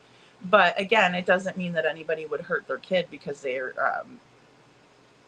well, I mean, I say that I started saying that, but then I think Chris Watts, right? Because I definitely think Nicole Kessinger had more to do with that. And especially like coaxing him and being like, you know, I want to give you your first son. And, you know, Shanann was about to give birth to his first son, Nico. And so, I mean, it is a motive sometimes.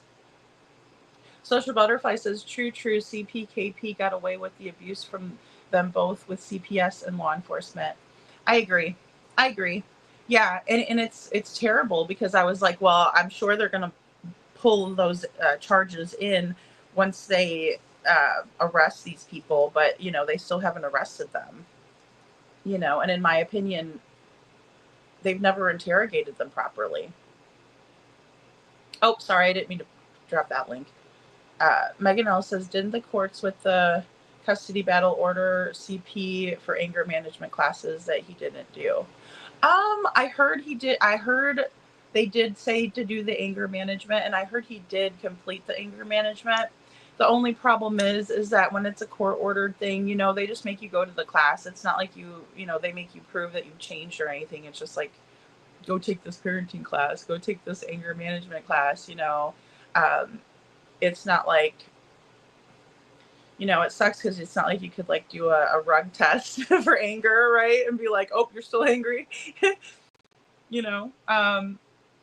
Because I know, like, for rugs, if you know, parents are doing that, then they're gonna make you, you know, give a sample and then, you know, make sure you're not doing that, so they could tell if you are still or not, right? So if they're like, hey, you need to go to whatever, like meetings or something, or you need to get help or rehab or something like that, they can monitor something like drugs. But when it comes to anger, it's a little tough, you know, and people, you know, and Chris knows how to turn it off and on. You know, he can be little Mr., you know, Eddie Haskell when he wants to be. And that's really scary because that's another thing about a narcissist. Those, because I think that Chris, in my opinion, is a malignant narcissist. And I think that they're absolutely great at manipulating others into thinking they're good people, you know. Sometimes the worst things that they do is behind closed doors and nobody knows about it except for whoever lives with them, you know.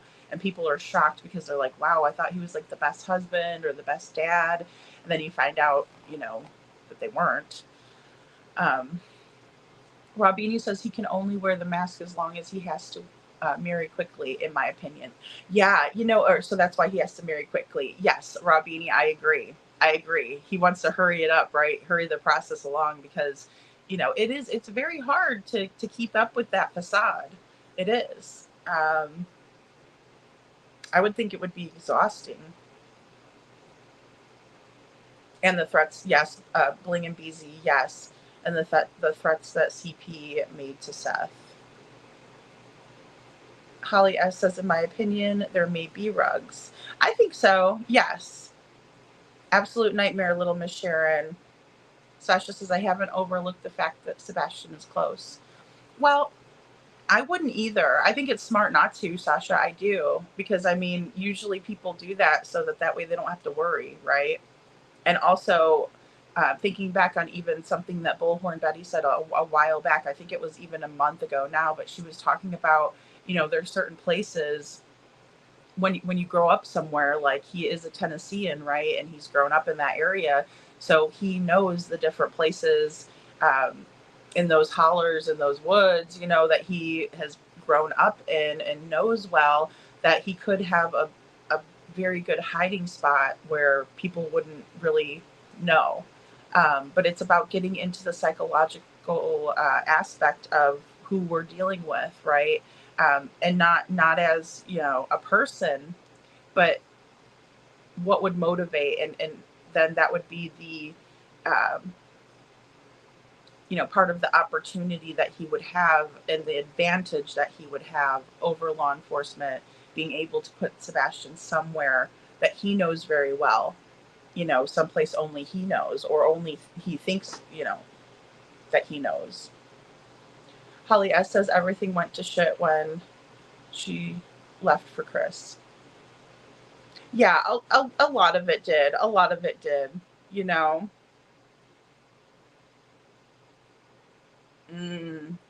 Oh, absolutely. Megan L says allegedly throwing a baby in a car seat on a table when angry. Can you imagine how he was with a teen autistic boy? Yeah, just because Faith was crying, right? And babies cry. So instead of taking her out of her car seat and soothing her and holding her or getting her something to eat, there's only a few reasons why babies cry, like unless they're colicky, right? But I mean, they're hungry, they need change, you know, they're tired. You know, I mean, it's kind of simple. In my opinion, that's the simplest time with when they're little babies, you know. But yeah, oh God, heaven forbid she's crying and I'm gonna slam her down on the coffee table. Tell me what kind of a good guy does that, you know? Hey, Tina Vaughn.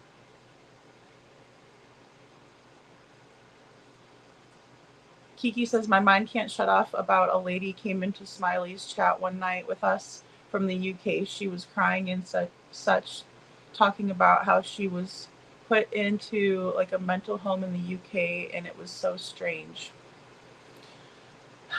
You know, I can't discount that either.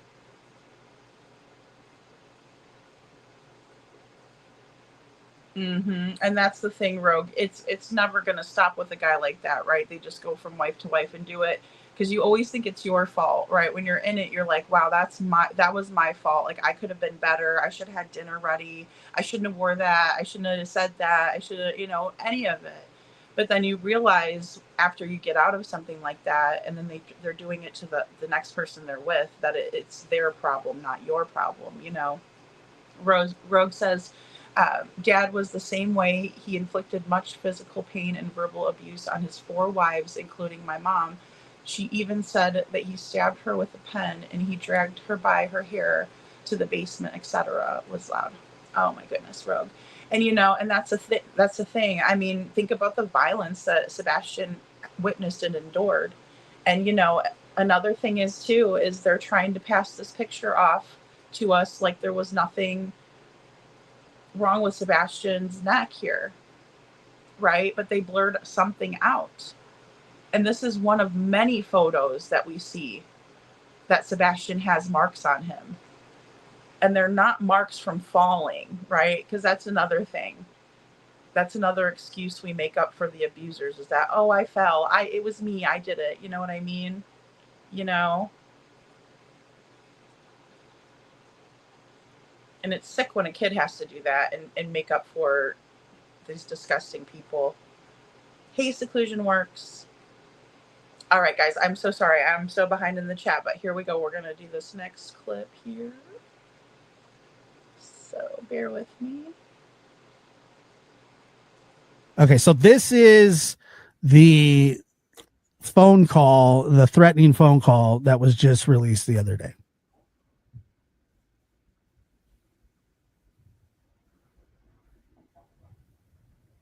Number 4, they're saying. She wasn't going to release it because the fucking door down. Everybody went out there. Okay, so this is Chris Proudfoot.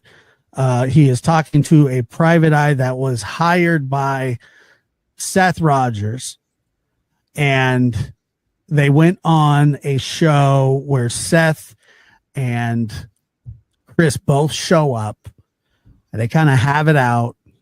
And then this PI that he's referring to alludes to that she has some information about Katie's past that she's not going to release.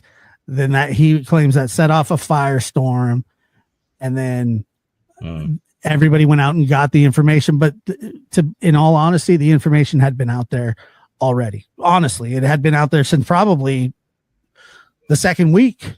It was already brought up. So interesting. I'm loving this flashback cassette tape, by the way. You like that? Yeah, that's what I do. Give me 80s PTSD. I mean, I got one of Don Wells just like this too. I put it on a tape just like this. You could have gone even way farther back than that. Put an 8-track or a Victrola record, an old Victrola with the horn, yeah, the crank handle. I miss these tapes, but anyway, moving. This one is edited because I bleeped out the. You trust me, you'll have no problem telling what he's saying.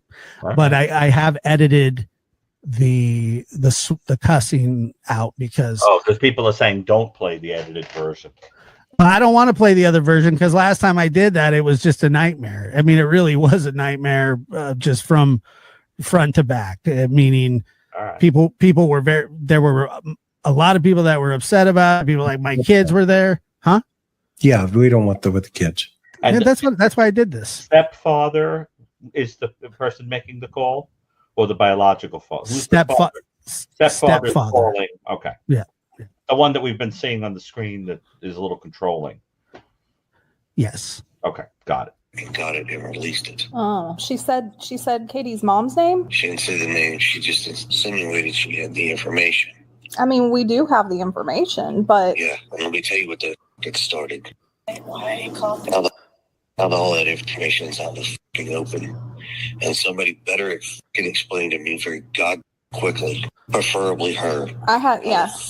That had any god thing of no idea. Yeah, because I don't know what was said. Better find a way to stop it. Where's it at? Nothing. It's everywhere, all over the fucking internet, that people have released on these stupid ass shows and all these fucking Facebook things. Okay. It was never out there until that bitch opened her fucking mouth. Okay. Well, I haven't been looking at it today or really yesterday, so I don't know what's out there. I'm telling you, I am being very polite as I can possibly be to her. Mm-hmm. If she don't find a fucking way to fix it, I promise her I am not going to be so god pleasant when I see her. Okay. And I will bring the fucking... Now it is interesting, or it is imperative for you to know that Katie is right next to him, sort of mumbling and talking after he stops talking, and you can't really make out what she's saying, I tried to enhance it to where you could a little bit, but you really can't hear too much of what she's saying. But she's right there, and yeah, she's there. Cops with me. All right. Well, I'll See her. Any way to fix it? I promise her I am not going to be so god pleasant when I see her. Okay. And I will bring the fucking cops with me. All right. Well, I'll talk And to I don't her. care I how mean, she takes that. I don't care how she takes it. I really don't give a god what I have to fucking do. But I can promise you, there's a difference in helping find Sebastian and just being a stupid. okay. Well, let me ask you something just for a second. Like, are you sure it was her and not like one of these sleuthers or something? Because No, other it's people her on the show. Okay. It is her. Okay, because there's other I think people it was that are on digging. or sleuths, whatever. Say that again, Chris. Who's he talking about? Who's he referring to? So he is talking about one of Seth's private investigators, and he is talking to another private investigator that was working with her at the time.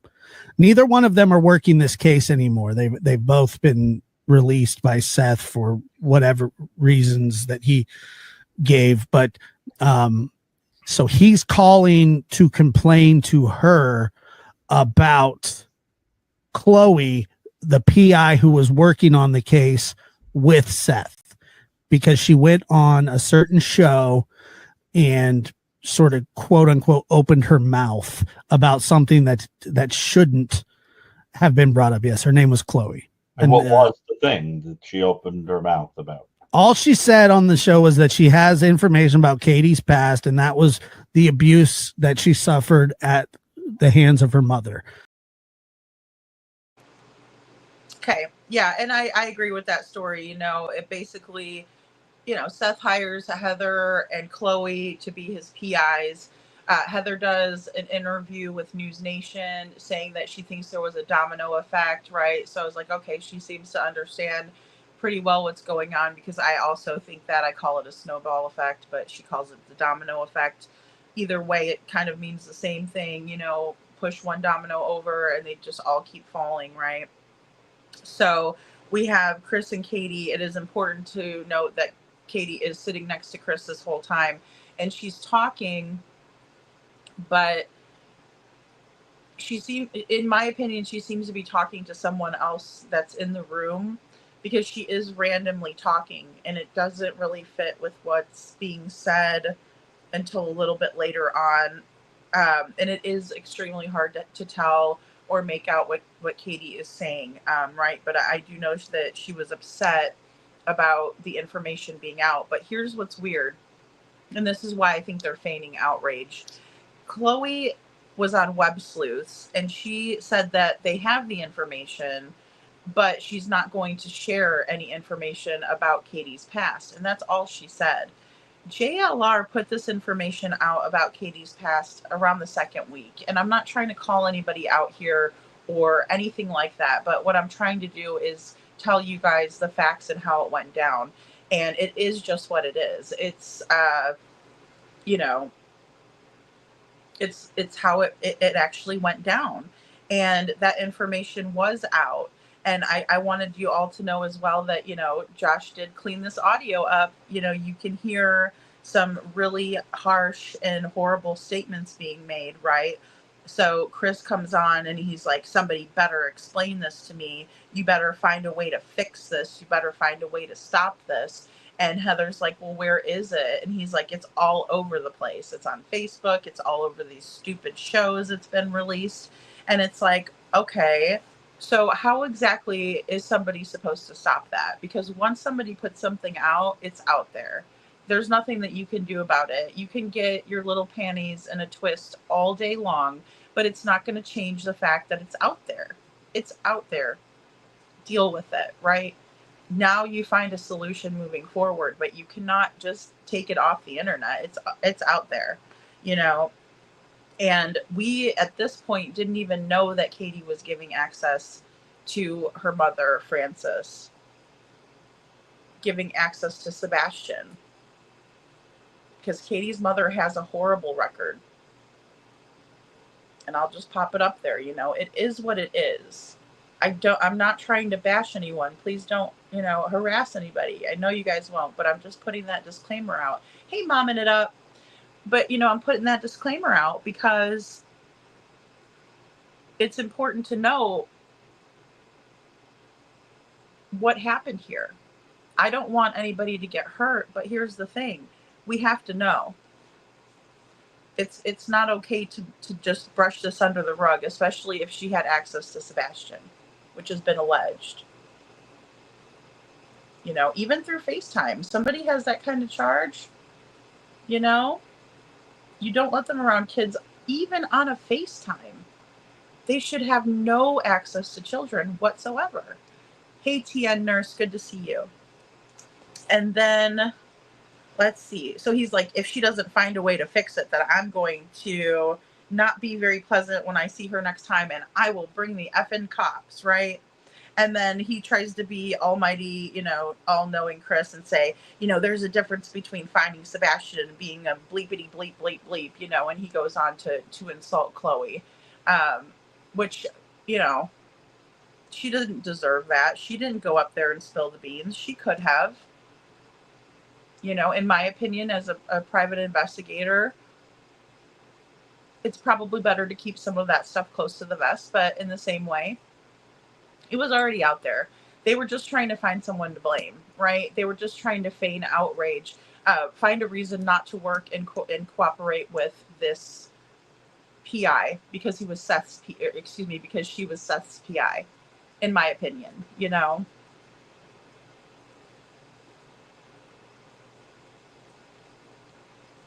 But yeah, I can agree with that. TN nurse says his family is probably more embarrassed of Katie and Sebastian than anything Chris has said or done. Yeah, and for the total wrong reasons, right? TN nurse, it's like, they should be proud to have Sebastian in their family, but instead, he's a burden, in my opinion, in their eyes. It's just not right. I agree, Rogue. And she never does address any of this. Even the accusations she was making about Seth. She just sat there and let everybody talk for her, which, they say she's an MMA fighter and she's like this tough broad. I don't think so. I think she's a major coward. Rogue says Katie is the one that should have addressed it then. Chris is angry every time something bad that is in their direction goes public, and he absolutely does not want the attention on them at all. I agree with that, Rogue. I do. Yeah. And anything to pull the attention away from them, Ooh, I love V8 juice. I like the spicy one. Okay, I'm going to play this next clip for us, guys.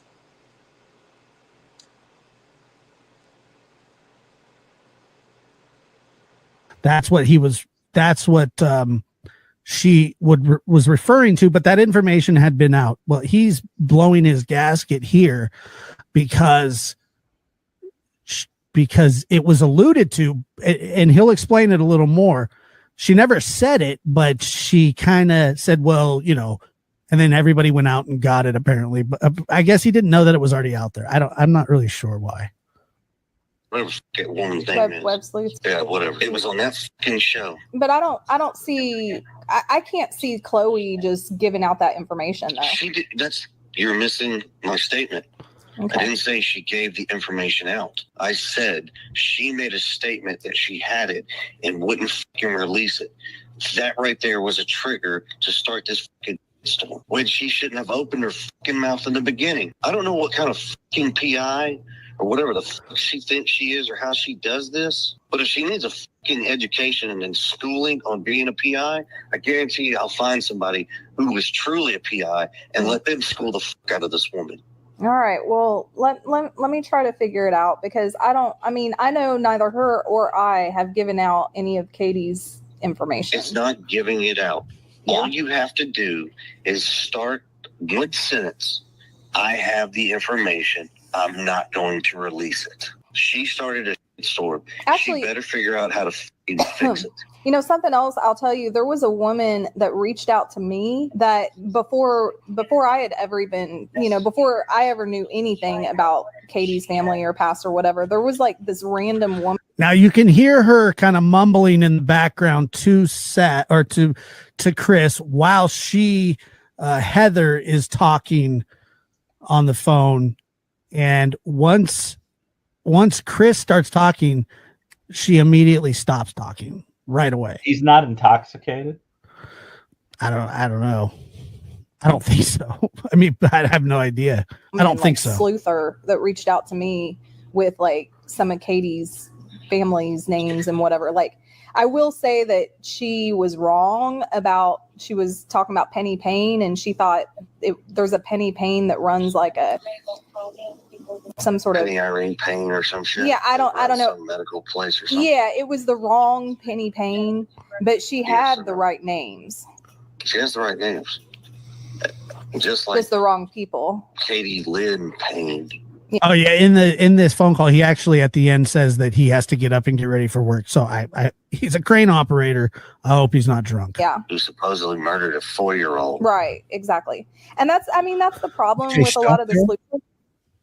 Who did he say murdered a 4-year-old? Now they were saying that they got some information wrong between the mother and Katie. They got another person's name that had supposedly murdered a 4-year-old. Not that it had anything to do with them, just that they had the wrong name of somebody who had committed another crime some other time.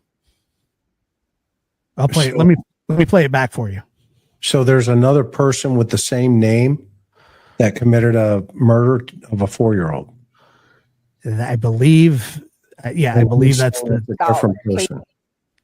Say that again. Same name, different person. Yes. Right. Okay. Yeah. His family or past or whatever. Go ahead. Yeah. There was like this random woman, like Sleuther, that reached out to me with like some of Katie's family's names and whatever. Like, I will say that she was wrong about, she was talking about Penny Payne, and she thought there's a Penny Payne that runs like some sort of Penny Irene Payne or some shit. Yeah, I don't know. Some medical place or something. Yeah, it was the wrong Penny Payne, but she had the right names. She has the right names. Just like the wrong people. Katie Lynn Payne. Yeah. Who supposedly murdered a 4-year-old. Right, exactly. And that's the problem with a lot of the sleuthers, is that they get a name and then they find somebody with that name and they run with it. Mm-hmm. That happens a lot. The worst part, and that's fine. That's understandable. Personally, I think everybody starts looking for shit. Yeah. Ain't even worth the fucking bacteria of the foam that forms on the fucking worst form of bacteria on Earth. That's what I truly feel. Yeah, I feel you. I hear you. I can feel it through the phone. Oh, trust me. Chloe's lucky I'm not standing in front of her. Like I said, I will bring the fucking cops when I see her. Okay, well. And it was more my protection than hers. Because right now, you can inform her. She fucking calls me, says my fucking name, anything of that fucking nature involving Katie or me or anybody else, I'm going to slap out of her with the same fucking thing I told you. I'll cease and desist letter and then let her open her fucking mouth one more time. And then I've got her dead to fucking rights. I think that's I'm trying to be as civil as possible. Isn't that the only interview she's even done? I don't think she's. I don't fucking know. Yeah, I don't think care. She's not my PI. She's not. Still fucking mean a god thing to me. She was on fire. I wouldn't piss on her to put her out. Well, I mean, it's not like Katie, or I said Katie. It's not like Chloe, because she's very private. Like, I'm more public than she is. Okay, guys, so that was truly disgusting, and what an asshole. And even Dr. Gary is like, is he intoxicated?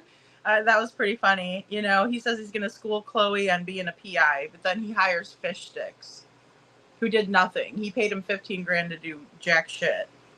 And then, you know, he threatens her some more, saying that if when he sees her, he's going to slap the shit out of her with a C&D, and he says that he'd have her dead to rights. So, you know, it's just very disturbing and absolutely disgusting that he feels like he can talk to Heather like this about Chloe and making these threats is absolutely gross. You know, it's just absolutely gross. I've never thought about that here, but I've always thought the 911 call involved the second phone and not a three-way. You know, I wonder about that too, TN Nurse, because of the, they did have burner phones. They did have multiple phones, in my opinion. Hindsight says during the call, you can hear her speaking that things were said about her family, in my opinion. Yes. And I've tried to, you know, I've messed with the audio. I actually played the raw audio where he's like swearing and everything. And I did try to turn Katie up too, because Josh did that as well. He like tried to turn her up as much as possible to try to decipher what she's saying in the background, you know, because it's hard. Valley Gal, she was Seth's PI. So he had hired Chloe and Heather Cohen to be his PIs. And then the only interview that she did was the Web Sleuths interview. And there were many things that she said, you know, I'm not going to answer that. And she was very respectful. They started talking about Chris's mommy. And that's when he jumped on the panel and he was very upset about them talking about his mommy. But it's very ironic here, right? The irony is what I wrote, because, you know, Steve Fisher, better known as Fish Sticks, became Chris Proudfoot's PI, right? And he says that you guys aren't my PIs. Chloe's not my PI. But he does hire a man named Steve Fisher who was working with Chloe, right? They knew each other. They've worked together. And he hires him to do, you know, fuck all. So, you know, it's just very ironic.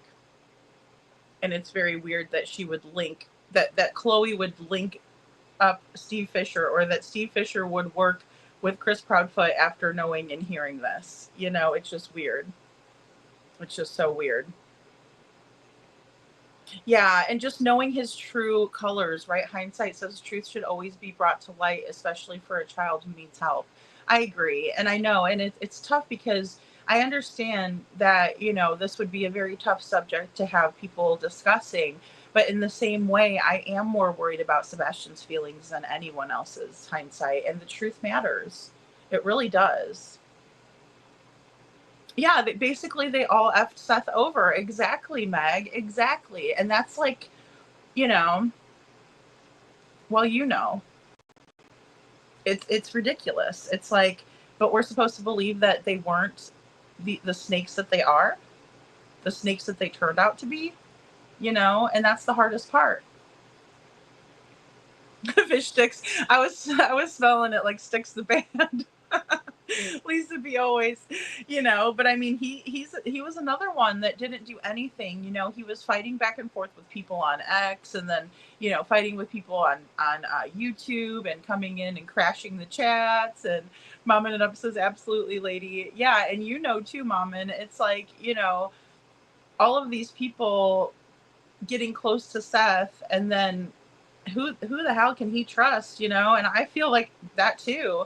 You know, and it's unfortunate because you shouldn't have to feel that way. You know, everybody should have good intentions when they're coming into a case like this, but they don't. And that is very clear in this case. And then, of course, I think a lot of people really thought that they were going to, you know, get some kind of level of recognition or fame, which again is not good either, because it's not about that. It's about trying to find out what happened to Sebastian, where he is, because it's been far too long. And, you know, and we still don't even know if he's been overlooked in the search radius that they originally had, you know? Kiki says, I know, right? I couldn't imagine how Seth feels. I can't either. And Seclusion Works says, Lady Katie is not an MMA fighter. There's a Cat Proudfoot. Oh, okay. Oh, I see. See, I thought she was military trained, or I thought she fought in the Navy, because I know it's like a little bit different. Not an actual, not an MMA fighter like, oh gosh, what is that gal's name? Some of those girls are, Rossi is her name, I think. I wouldn't want to fight that one. Oh man. Yeah, and that may be a different Proudfoot. I'll have to look that up. Seclusion Works. Thank you for that. Yeah, and I agree. Hindsight says there is so much he deals with constantly. Yeah, and it's too much, right? I mean, it would make anybody very paranoid, in my opinion. I mean, I would just wonder who I could trust, and I wouldn't want, at a certain point, you'd think you wouldn't turn help down, but if that's the kind of help you're getting, then who needs that, right? When you got friends like that, who needs enemies, right? It kind of goes to that. And, there are tons of trolls out there that are more than willing to do these really disgusting things and then run back to the person, and say, look what I did for you. You know what I mean? It's kind of like when a cat brings back a dead rat or a bird to you and they think they're doing something real sweet, but really it's like disgusting. Kind of like that. Okay, guys, let's watch this next clip. I mean, you know that. I promise you, go back and watch that fucking video. Go watch that fucking interview. I mean, I was watching it. I know what she said, but She ain't fucking careful. She's fucking sloppy. all right. Well, let me talk to her. I don't even know. Actually, I do know. I ain't trying to be a to her, but if she ain't got the fucking audacity to give me a working fucking phone number, she better not fucking reach out to me. And that Google ain't a fucking true number. That's the same number that Seth has, though. I will tell you that. Yeah, I'm not Seth. I have the balls and the fucking spine to call people out on. Just don't take it personal, because she doesn't give her personal phone number out to anybody. I mean, like, only, like I had it from like a previous case that we worked together, but she's very private about her personal information. So okay. I don't know. Anyway, I don't know what to say. I feel bad. Like, I know Chloe, and I know that she's not, that's not her style. But I mean, I get it. Maybe her head's so fucking twisted because she's too emotionally involved or personal involvement with Seth. I don't fucking know, and I'm not saying a relationship. Yeah, no. Didn't say that. No, but yeah. whatever the fuck it is, she better can figure it out and redial herself the fuck back in. Yeah. I mean, I know, like, and I think I told you this before, like, she's more focused on the search side of things, that's been And her what the focus. fuck is this on these goddamn interviews? Yeah, it's just the one that I know of, but I mean, I'm not trying to, like, I don't know. I mean, I have to try to defend her a little bit, because I mean, I know that she's not a person that like shares personal information or private information. She didn't have to. She insinuated she had the information. She wasn't going to release it. She started a fucking fire. Doctor, let me ask you really fast. This can't be a one-off type situation where, he's pissed off and he doesn't act like this more than, or just this one time. Like, this is something that probably is in him, because I've heard other stories and I've even heard him go off other times. What kind of anxiety would that give an autistic child when somebody has a temper like that? Oh, this is a very complicated question. First of all, I don't know if this is situational or this is trait for this person. I have no idea. All I know is, as I'm listening to this, he doesn't exactly come across like a warm and toasty individual that would make me want to go near him. That's for sure. And there is no question that through the big talk and the cursing and the condescension and even whiffs of hostility toward women, I think there's a little something about the special condescension that he seems to have towards some of these women. Is that it suggests to me, that he's probably angry, and if you poke him enough, at baseline, that he could have that explosive quality.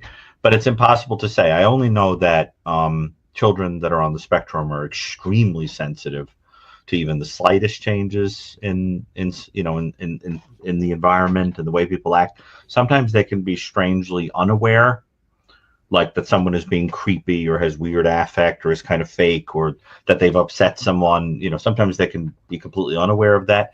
and sometimes they could be exaggeratedly sensitive. It's impossible to say because we don't know what his particular constellation of autistic traits was like.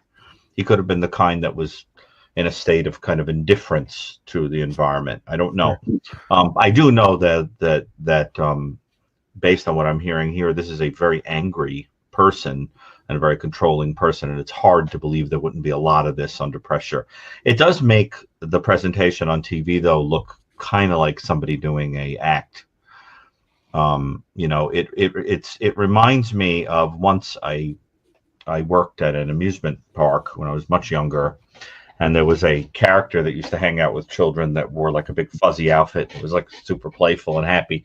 And my favorite thing was when I would go behind the curtain, and the hat was off, and the guy had like his big animal hat here, head here, and he's like chain smoking and cursing and telling dirty jokes and the whole thing. And I loved the contrast. It was hilarious to me. But it has that feeling of like someone who's put on this kid show performance, and now the fuzzy hat is off, and you see that underneath it they're kind of mean. I mean, there's a mean-spiritedness to this call. I also don't understand what exactly has him so mad. What was revealed? I mean, information about the wife's history. Yeah, information that he thought that wasn't out there, that was out there.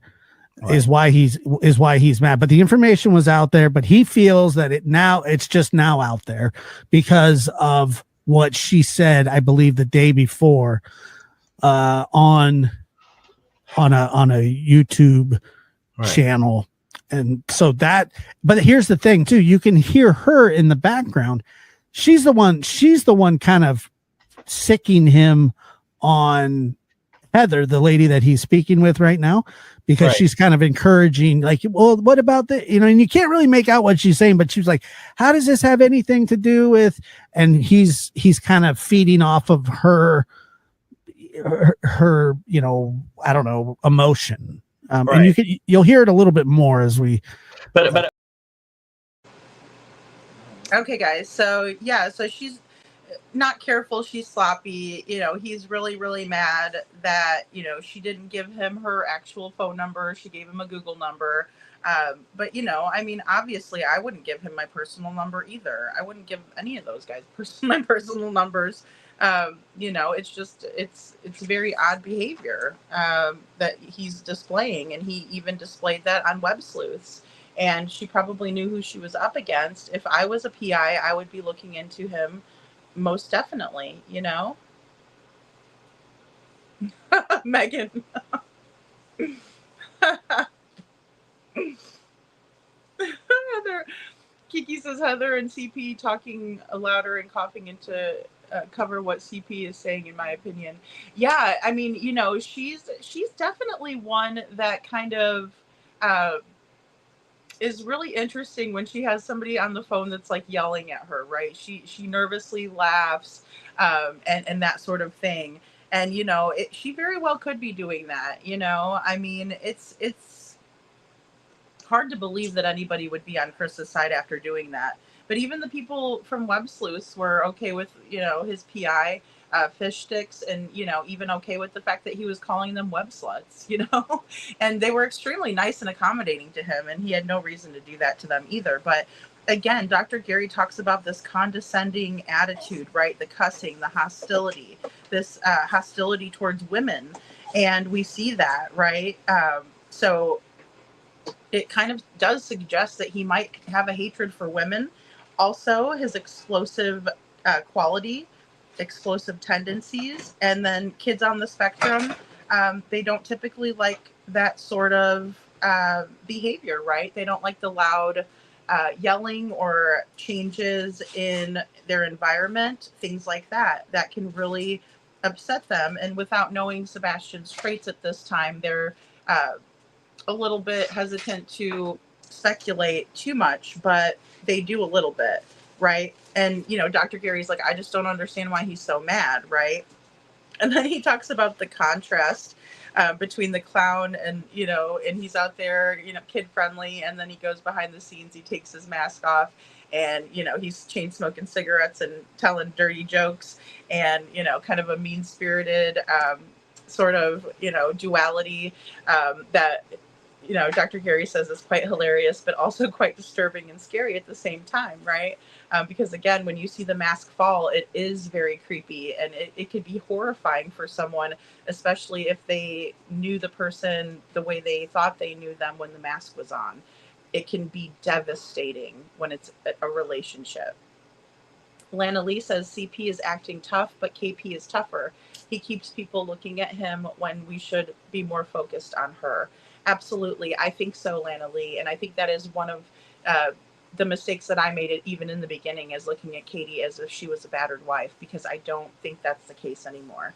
I think Katie has just as many personality problems as her husband.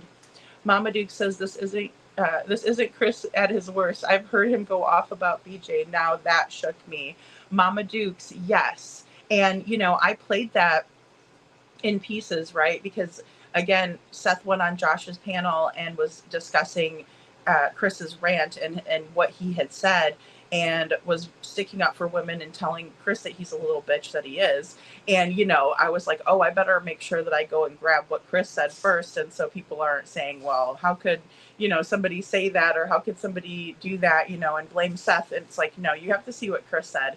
And that was by far his worst, Mama Dukes. I agree. And then when he was doing that, like, talking in tongues weird thing, like, no child should have to be around that guy, because he has no self-control.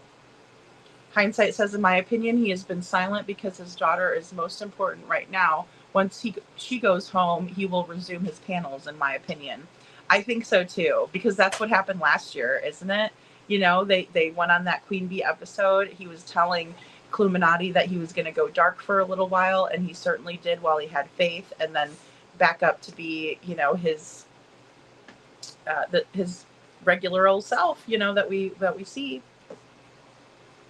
Yeah, not yet. Robini says, did they play the part where he threatened Seth? Not yet. Not yet, because we won't even get through all of it tonight, because I'm going to do a part 3 tomorrow. Hey, couponing. Good night, Mama Marissa. Thank you so much for being here. She says, I hope to see everyone for Voices of Truth tomorrow night. Perfect. Thank you, Mama Marissa, at 8 p.m. Eastern. And Chris's head may explode after tomorrow night. Perfect. That's fantastic. Thank you, Mama Marissa. I'm so glad. I will be there with bells on. You guys do such a great job. Maman says he picks and chooses what to rage about. Seems to me like he wants to distract from him, so pretend not to look over at Kay's side, but really it's intentional, so he goes viral somehow, possibly. Oh yeah, he is a celebrity in his own right, Maman? And he even said, he's like, oh, I broke the internet, and it was like, what? That's weird, That is really weird. He aspires to be a YouTuber, it seems. And maybe that's why he's so hostile towards us, because he's jealous. No, I'm just kidding. Okay, guys, let's go ahead and watch this next clip. But I guess what I'm getting at is you always want to pay attention to what it is that someone is getting very whipped up about and what they're trying to tamp down, because it sometimes feels like when, the kids are playing hide and seek or whatever, or it's that idea of like you're getting warm, because why is somebody getting so worked up about it? You know what I'm saying, Chris? It's like, why get that reactive about something like that? It doesn't make sense. As a matter of fact, you would think that what it would do was garner sympathy for this woman in the public and make her look like she had been a victim herself and had been hurt, and that kind of thing. It's a strange thing to be angry about. And you know what I'm saying? It kind of betrays something. It's what I always call, when I'm teaching stuff, I call a plumber's rocket moment, and I'll explain what I mean by that. In Victorian times, when you were trying to find a crack in a pipe, you would send in a plumber's rocket, which was basically a smoke bomb that would make red smoke, and the red smoke would betray the cracks, because you would see it leak through, and then you'd know where the crack was in the pipe. And so I call them plumber's rockets moments. It's that moment where you start to get a sense of where there's a vulnerability in the person, because they're getting all whipped up and heated over something that shouldn't cause them to get whipped up or heated. So that's precisely where you should start looking. It makes me think that it gives a whiff of something that you're saying, get away from there, right? So why do you want me to get away from there, right? I am exactly the kind of person that would go, well, I'm going to go look now because you're telling me not to. So I think there's something about that ferocious reaction that suggests to me that that is a piece of information that is going to figure into this game of Clue that we have to understand. You get where I'm going, Chris? You get where I'm going with this? My little plumber's rocket analogy. Yeah, I love it. Juries love this stuff because it takes that hat off. You know, the little creature there that you're talking about behind the circus. Creepy. Yeah. Right. So years ago, one of the guys on a little squad when I was in patrol. Anyway, we got a bunch of Johnny Cochran cards. Remember Johnny Cochran? The lawyer. Very well. Right. This guy reminds me of right. That guy out on the street. I'm suing you. I hate you. All this other stuff. I'm calling Johnny Cochran. Okay. And we used to reach into our pocket and hand him Johnny Cochran's card with the phone number on it. Say, here, we got your card. Give him a call. Okay. And it just all the wind just kind of goes out that way. But I agree with 1,000%. The underlining current here is we know that he loses emotional control over verbal triggers. And so, why is this activating? Yeah, that's why I call it a plumber's rocket moment. Well, it's kind of like what we talked about on the podcast the other day. The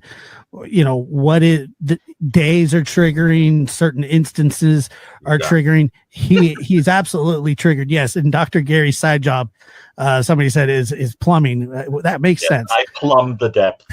What I do, yes. What was the purpose of making that statement, knowing full good and well that the trust me? Now I enhanced that. When he says "trust me," there's a problem. This guy's mouth makes you think of plumbing, doesn't Whenever you hear a lawyer like Ann Taylor just did in the Koberger case the other day, the public has a right to know. Okay, around the gag order. Okay, that's usually a red flag for here it comes. Okay, put your seatbelt on. Everybody put their bunny hat on and their outfit because you're about ready to go out into the public. Like what Gary was talking about, and then come in, take the hat off, and chain smoke and tell all those cool stories. You gave me a huge visual there, and I was like, but it's so true. That's a great analogy. Sounds like the actor behind the curtain now. Yeah.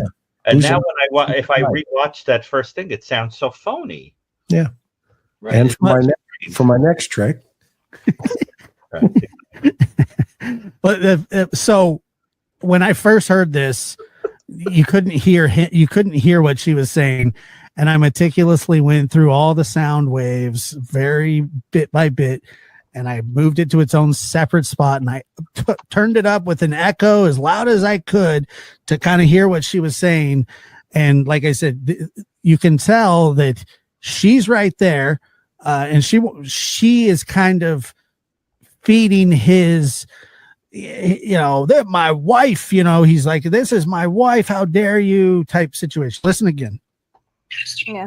Or private information. She didn't have to.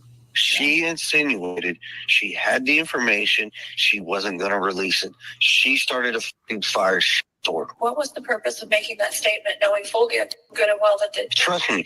Yeah. Seth can have his fucking PIs. I don't need PIs. So as he chimes back in, you can see her fade out, and it happens over and over and over again. She'll talk when Heather is talking because she obviously, I don't know if she can hear her or not, but she's not going to talk. She doesn't talk over Chris ever. She doesn't talk over Chris, right, at all. In this interview, she stops talking when he does. She's like, I don't know what that was going to accomplish by putting that out, and then he stops her. So, KK's definitely feeling that anger with Chris. The plumber's rocket analogy is genius, in my opinion, right? So when there's a crack in the pipe, they used to put, a smoke bomb down there, and then they would see the red smoke seeping out of the pipe, and that's where they could see where the cracks were in the pipes in order to see where the vulnerabilities are. And that's kind of what we see here is it's like somebody put a smoke bomb down the pipes, and now we're seeing this, you know, even I would call it even like a black smoke rather than a red smoke, but for all intents and purposes it was red, that we see seeping out, you know, probably all throughout these pipes. So, you know, and of course, Dr. Gary's like, whenever somebody's like, hey, get away from there, I kind of want to go look because they told me not to. And I feel that, you know, and then also he's asking Chris, you know, are you with me on this, Chris? And Chris McDonough says, yeah, you know, juries love this stuff, right? But it is so creepy to see that mask fall, right? And to see Chris losing control. He's triggered. He's the actor behind the curtain. When we look at the Holly Thompson interview, he just comes off phony because we see this and we see how he truly is. And it's like, oh, you were putting on that, you know, public persona, that mask. And then whenever, you know, you're at home, you take it off and you're chain smoking and telling dirty jokes, right? And that's kind of the very creepy nature of what we're witnessing. This actor behind the scenes. And of course, Katie is, like I said, fueling that flame for him. And it's absolutely odd. And I feel like it's very feigned because this information has been out for a very long time. Well, and that's a great question. Valley Gal says, what does KP have on him? And it's, you know, I think it's a legitimate question. I really do, because it seems like she has some dirt because he's not talking. Robini says, I think he's angry because he looked at Sebastian differently because of him being SA'd. So his family would probably see KP the same way, allegedly. You know, that's a really profound statement, Robini, and that makes a lot of sense to me. You know, I mean, obviously they have this negative perception of Sebastian, and it's very unfortunate because the rest of the world sees him as very worthy of love and all of that. Lisa B always says KP secrets, Mama Socks, eat your plumber's rockets, in my opinion. Absolutely. Yes, Lisa B. And that is such a good analogy. I think I'll probably use that one forever because it's very, you know, it's a very good way to see that, right? Because otherwise you can't really tell, right? But the smoke coming out, that's where you see the cracks and that's where you can pinpoint them. And it's really very powerful. Good night, Kathy Bartholomew. Thank you for being here. Okay, guys, and hey, SI officer, good to see you. Good to see you. Oh, I'm glad you're here. I have a few more clips for us, guys, so I just want to get through, and because I wasn't supposed to be up here this long, but, you know, I'm enjoying myself with you all, and really great information. Like I said, that plumber's rocket is like, you know, where it's at. Actually, as we're speaking, world that sends me all this shit for no fucking reason. as we're speaking, I just got a message from a web sleuther that I don't even know. I don't even know their name. They go under a pseudonym, and they're sending me a picture of Katie's mom, and I don't know how they found that out. Like, I didn't tell. They're telling me, like, I don't know. Problems and leads that have already been run down. Like these web sleuthers, like, I mean, they are like batshit 99.9% of the time, but they're pretty good at finding, and some of these people are just doing it on their own. Yes, I know. That's one thing. She opened her mouth, made the statement. She's the catalyst to the fucking storm that is now brewing. Yeah. It doesn't take much. I could go out there, open my mouth, say one fucking word, and I could almost break the fucking internet. Look what I did the other night when I got on that show. When you said I wanted on the show, that almost broke the fucking internet. Yeah. And that's mainly guys, because hold on one up second. until that show. Did you notice, Chris, this is very important. You notice he said storm brewing. Yeah. Meaning that something was going to result from that information that was very dangerous. And he did it. Well, it's very intriguing because again, plumber's rocket. This guy's flipping out because there's now a chink in the armor. And we have to, I think that someone who really wanted to understand the dynamics of this situation would have to follow that trail. Did you notice that, Josh? They said it was a storm brewing. Yeah, well, no, I didn't until you just said it. But yeah, that's an odd thing to say if you're just mad that your wife has had her dirty laundry aired. to say there's a storm brewing means that dirty laundry is associated with something that's now been let out into the open that's going to come back and cause a problem. And again, you have that whole idea of there's something we don't want the world to know. It goes back to my theory of that she is resentful of Seth for whatever reason. I can't get into that because first of all, I don't want to. Second of all, I'm not qualified to, but I know people get resentful and do awful things.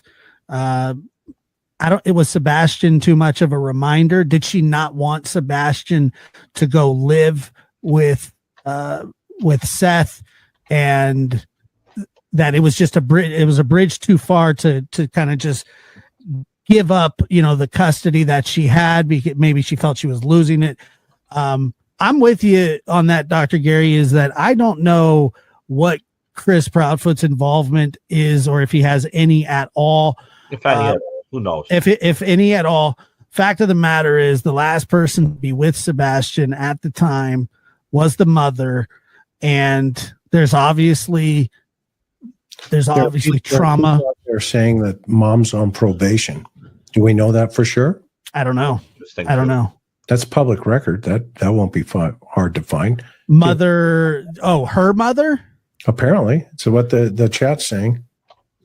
Yes, I think that her mother, the one who is she's also on a registry. But yes, she's a registry. Yes. Huh? RSO? Yes. She's an RSO? She's an RSO from what I understand, yes.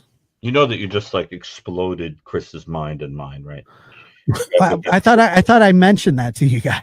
I mean, Chris, that's a really important piece of information. Yeah, it's huge. I have mentioned that already. Kind of like Don's son. Also an RSO. Yeah. And the list goes on. And then you get Candace's family, and by golly. See, Drew's on my side here. I said that earlier. That's what I'm saying. This is but it went. It's such a we're packing it in, man. I'm telling you. So, like I said, we do have to do a part 2, but I want to finish. I'm reading the chat now. Oh, that she has an ankle monitor. 99 years. Just man, that's I need to get her. Do we have her paperwork?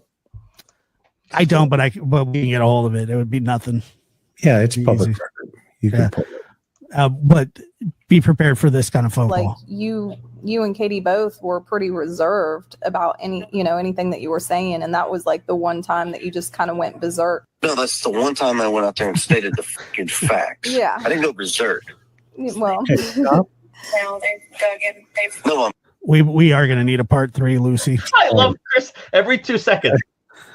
Hey, look. That's what we're here for. Balloons go off again if he's not careful with those hand gestures. Go back for a second. Just 5 seconds for that. Okay. Play it again. Because up until that show, you and Katie both were pretty reserved about anything that you were saying, and that was the one time that you just kind of went berserk. no, that's the one time I went out there and stated the fucking facts. Yeah. I didn't go berserk. One time I went up there and stated the facts. Yeah. That's an interesting comment. That's a really problematic comment. Okay, so Chris McDonough says that's a very problematic comment, and I agree. It's wait, reserved? That's not what we heard, and he was not reserved on Duchess for the Missing. He was more reserved in the interview with Holly Thompson, yes. He was more reserved in the interview where it was just the only hands interview, when it was just Katie and Chris holding hands.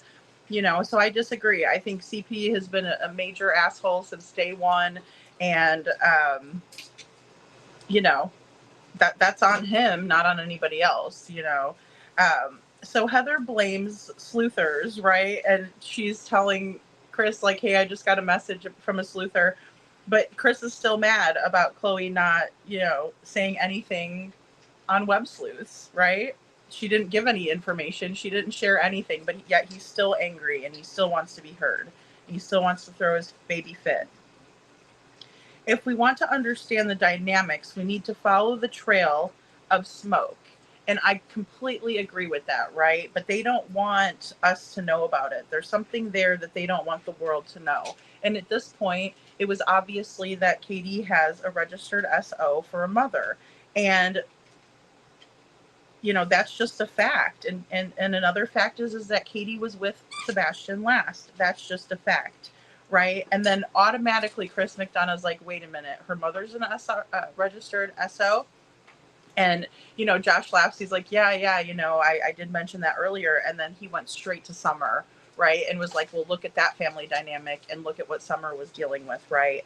So, and then Josh brings up a really great question, which goes to Sebastian being a pawn again. Did Katie not want Sebastian to live with Seth, or did she just not want to lose, right? Because a lot of times in these dynamics and with these personality disorders, we see people who absolutely don't want to lose. It's not about a person, it's about their property, right? So we see that here, in my opinion.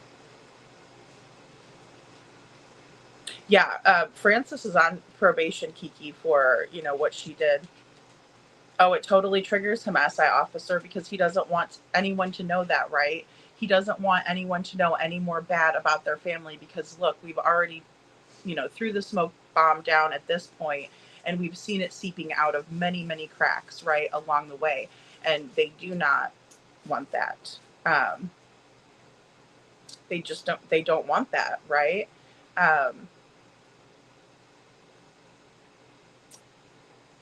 That's what I thought, but was in the pics with the children. Well, and see, that's the thing. She should never be around children. She should never be around them. And, and I would think that would be part of her stipulations, SI officer says, who knows what happens? So many possibilities. I agree, SI officer. And, it's unfortunate that the person who was last with Sebastian will not talk. Yes, Lana, I would think that she is restricted from seeing Sebastian. Seth shared a story with us about Katie bringing Sebastian to Frances's house, and granted, her grandma Suzanne was also there, but she left to go have dinner with her father. Well, in the meantime, Sebastian called his dad and told him what was going on, and Seth sent the police there. So Katie did leave, allegedly, once upon a time, Sebastian with her mother and Suzanne. And it was not okay. Robini says she's not supposed to be around children at all, I thought. I agree. 99 years of probation. It says, let's see. Yeah, correct. Allegedly says hindsight. Megan L says her mother doesn't have a permanent ankle bracelet. Then, in my opinion, green hoodie looks like her. Well, she does. She does. No doubt, she does. Let me show you guys again. This lady. That's Frances up there next to Katie, and you can kind of zoom in to see the charges. But she's not to be around children. She's not. They're worried about their image, SI officer. They are. And of course, I could see that, but in the same way, if there's nothing, if it doesn't have anything to do with the case, then why are they so worried, in my opinion? All of the information regarding her mother is public record. It is hindsight, yes, it is. And it was out way before Chloe, he's just angry with her, misplaced anger, in my opinion, Yeah, nothing that is said about her is unknown or private. That's right. And, it speaks to the dynamic in the situation. It speaks to Sebastian being around people who are unsavory and who have pasts that are not only, horrible things that were done to Katie, but also we don't know how many other children were affected by this disgusting human being up here, because I have zero tolerance for someone who touches a little kid. Zero tolerance. I don't care who you are. You absolutely do not do that. You don't have a right to ruin someone's life like that. Lana Lee says, Meg, if it's her mother that explains KP talking with her at the Texas Roadhouse parking space. I mean, it would. Such a facade, SI officer says. Sasha says, more like the first time he stated a fact, 100% my opinion. Yeah, he did. Yeah, exactly. Well, and that's the thing, he's like, oh, I stated some facts. No, you didn't. You didn't do any of that. You got up and you yelled. Seth wanted to work with you and you refused to work with him. You acted like a complete asshole. Hindsight says, ladies, since we are speaking on this here, many topics will be answered, such as this in our scheduled live tomorrow. Thank you, Hindsight. Yeah, absolutely. Feel free. And please drop your link. Yeah, absolutely. Because it's so important to get the facts out. We have to be on the same page, right? I can't wait. I'm really excited about seeing you guys tomorrow. Mama Rissa, BMW, Coop, and Hindsight. You guys are doing an amazing job of keeping Sebastian out there and keeping us interested in the facts that we need to be focused on. Because so many people take the easy way, and it's not easy. It's not easy to go through this. It's not easy to look at this registered SO and know that she had access to see Sebastian even through a FaceTime.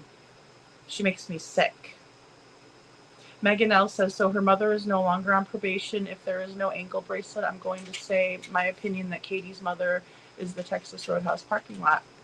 Well, and see, I was under the impression that she was still on probation, because why would they let somebody off like that? You know what I mean? But they do it all the time. I mean, look at Stevie Stainer, and I know I talk about his case constantly, guys, but that guy Kenneth Parnell that took Stevie Stainer, he was let out multiple times, and every time he went back, it was for kidnapping a kid so that he could SA them.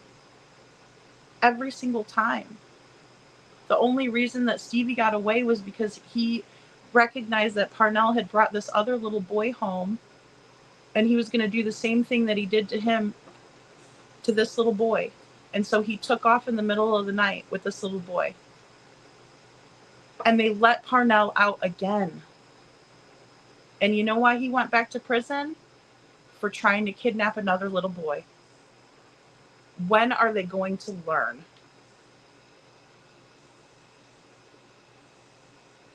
GA64 says, I think there are skeletons on both sides of their families, in my opinion. Oh, absolutely. And nobody has a perfect family, right? GA64, thank you for bringing that up. I really appreciate that perspective, because it's the truth, in my opinion.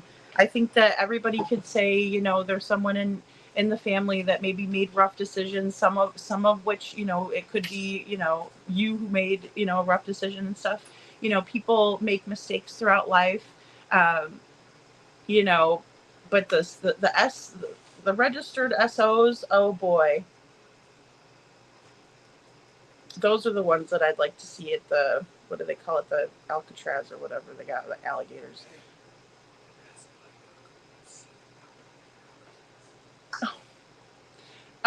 But so those are the ones that I'd like to just put in, on an island somewhere and let them,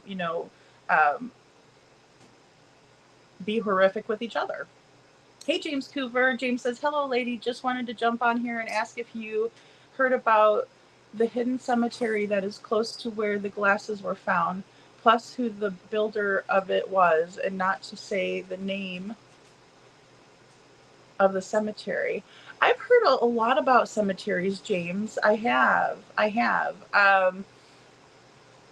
It's been kind of like something people have talked a lot about in this case. The lady is on Crime Time Buzz. Okay, thanks, SI officer. I'm gonna have to look into that more, though, James. Thanks for letting me know. I appreciate you being here.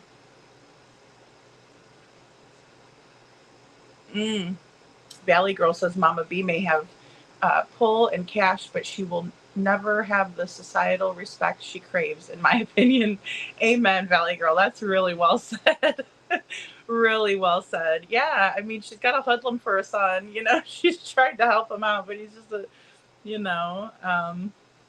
and he's disgraced himself. All the work that he did in the Navy is disgraced at this point, in my opinion. Okay, guys, I have one more clip for you. How many times has he gone up there and hasn't stated the facts? Well, a few.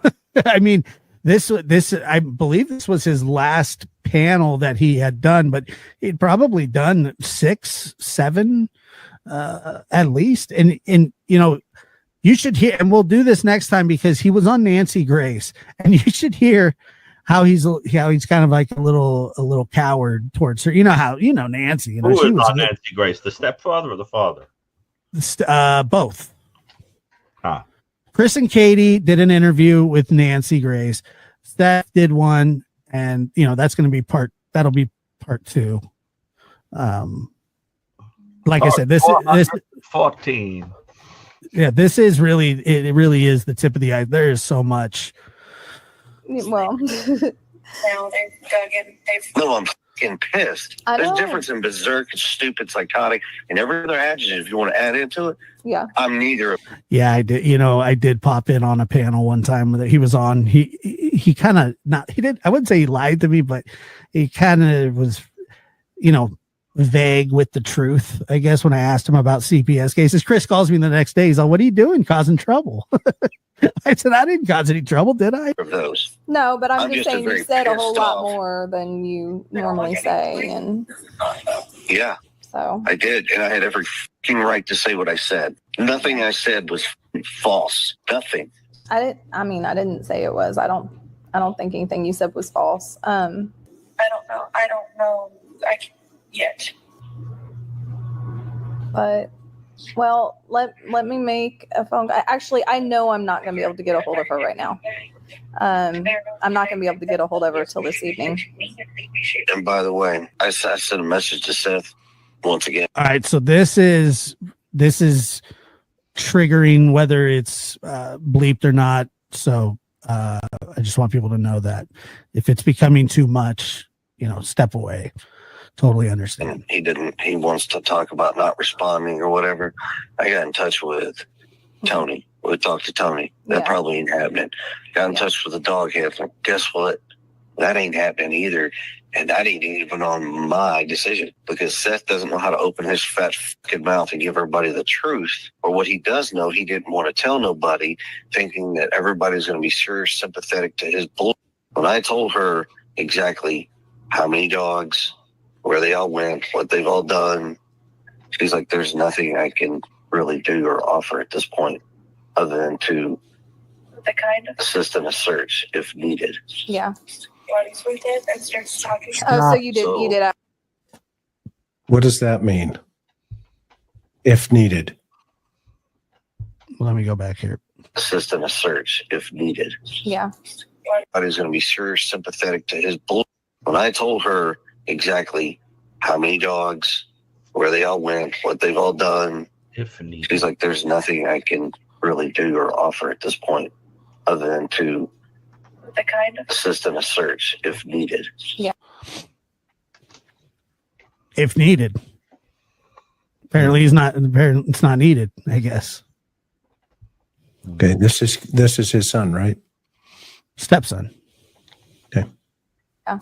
Bodies were dead and starts talking. Oh, so you did notice actually any talk. point in this tape where in the emotion he says, "Listen, I just want my freaking kid found." That kind of thing. You don't hear any of that. I don't know. I don't want to interpret that, but let me tell you this, and I've talked to Seth on the phone, personally a couple of times. Uh-huh. It was a private conversation. It was off the record, but there were times when we would be talking and all of a sudden you would hear, he would say, "I just want to find my son." Good. And he would do that. He did that several times to me. Now people can feel how they want to feel about anybody, but I'm telling you, that was a genuine, when he was talking, nobody was listening. It was just him and I. And it was about 3 different times. And he would ask me, "Do you think he's alive?" And I just want to find my son. So I just want to put that. That's out very there. good. I'm glad you're saying so, because we have to be even-handed in our interpretations, and it could just be that this guy is furious that people are getting information that's none of their business and airing it publicly and going on. I mean, it's possible. I mean, sometimes I think, what if I was accused of something and I was innocent of it? I really was. And sleuthers were calling me up and getting information and putting it all over the internet. I'd be pretty furious. Of course. Yeah, me too. Yeah, of course. So I mean, I think we have to, in the interest of being fair and to say that's possible. I mean, Chris, I think it is good that there is some of that. No, I'm talking about Seth. I'm not talking about Chris. I'm talking about the biological father. This guy, he had never said anything like that. Okay, well, that's important. But I guess what I'm saying is I was hoping that on this tape, it'd be something like, listen, the reason I'm upset is all this crap is distracting, and I want to just find my stepson, No, right. No. But, it's heartbreaking. It's heartbreaking, and it's so sad, right? That his stepfather has never said, I just want my kid to be found. I have to agree with Josh 100%. Absolutely 100%. Seth has always said, I just want to find my son. That's all that matters to me. He doesn't care about drama, the crap. He doesn't care what people say about him. None of that. Hey, Brenda Brown, good to see you. None of that. He has always kept it about Sebastian. I just want my son to be found. I just want to know where he is, what happened to him. That's all that matters. That's all that matters to him, right? Chris, on the other hand, has never said that. Katie, on the other hand, has never said that. In my opinion, we have not gotten an actual plea for someone to find Sebastian. It's been a very phony baloney, very rehearsed, manufactured, you name it. It's false. It's fake, in my opinion. And it doesn't make me feel good to say that at all, because I would never want to ever, hurt Sebastian ever, and that would be hurtful to him. Most definitely. So going back, Nancy Grace, CP cowered to Nancy, so did KP, in my opinion.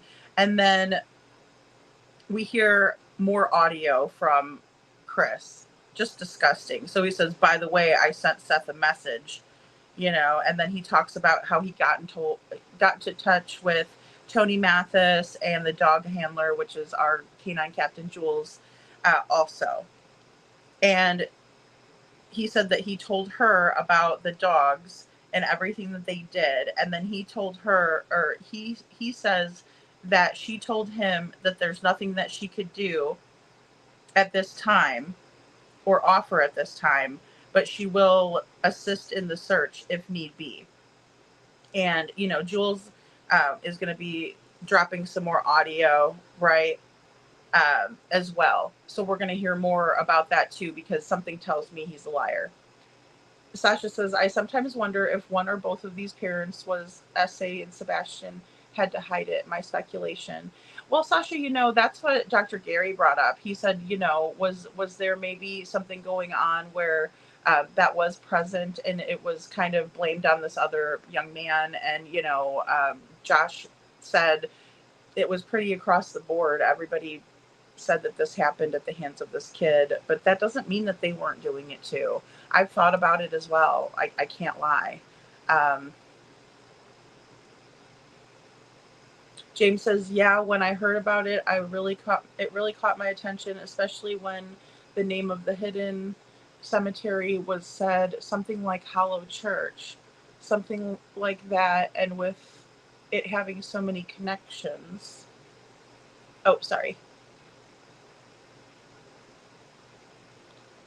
That they hit it on the head, with CP telling Seth to go to church and he would find Sebastian, and with Seth finding the glasses in that area, not far at all. To me, that's hidden church, maybe hiding. Okay, I see what you're saying, James. Yeah, and that's a strong possibility. Because we were talking about that earlier too, you know, the statement he made, if you want to find Sebastian, go to church. I can see that, absolutely. Yeah, in Sebastian's shower, it says, seems extreme, like washing off a creepy week. Aw. Yeah, Sasha, I see that.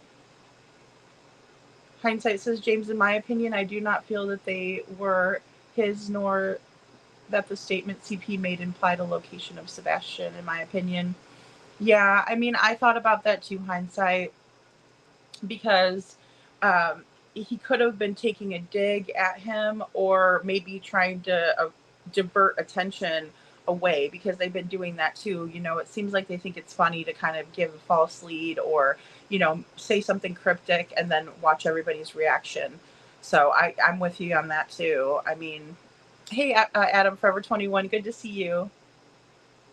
Most important answer, we search for Sebastian. Exactly, James. Absolutely. And, you know, and that's the thing. And I'll tell you, I've had the same experience with Seth. I have. So, you know, for someone to say that that's not his main goal, I mean, I would have to say they're absolutely wrong, in my opinion. Right, Sasha says diapers at the Proudfoots.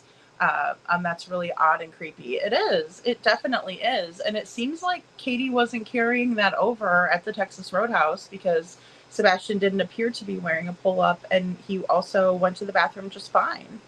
You know? It's absolutely sick. Sasha says it's possible Sebastian got stuck with two narcissistic pervs, in my opinion. Well, and that's the thing. You know, there was a lot of SCX behaviors that were inappropriate, in my opinion. And I don't know if he was around when that was occurring or what, but it has been alleged that that was going on. Couponing says, I agree. Sasha making Sebastian wear diapers is creepy. It is. And it's just wrong, you know? Good night, Lisa B. Always. Thank you for being here.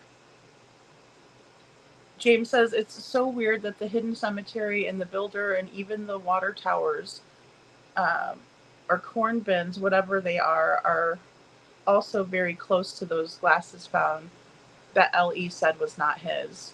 Yeah, that is very strange. And, you know, I know what you're talking about, those silos. They're like the big silos. Oh, thank you, Brenda Brown, for sending a super sticker. Thank you so much. Oh, that is so sweet of you. Thank you. Lana Lee says, is the cemetery Hollow Church directly behind the Bowersox home? I was wondering too, like Long Hollow, wasn't it Long Hollow Church is right there?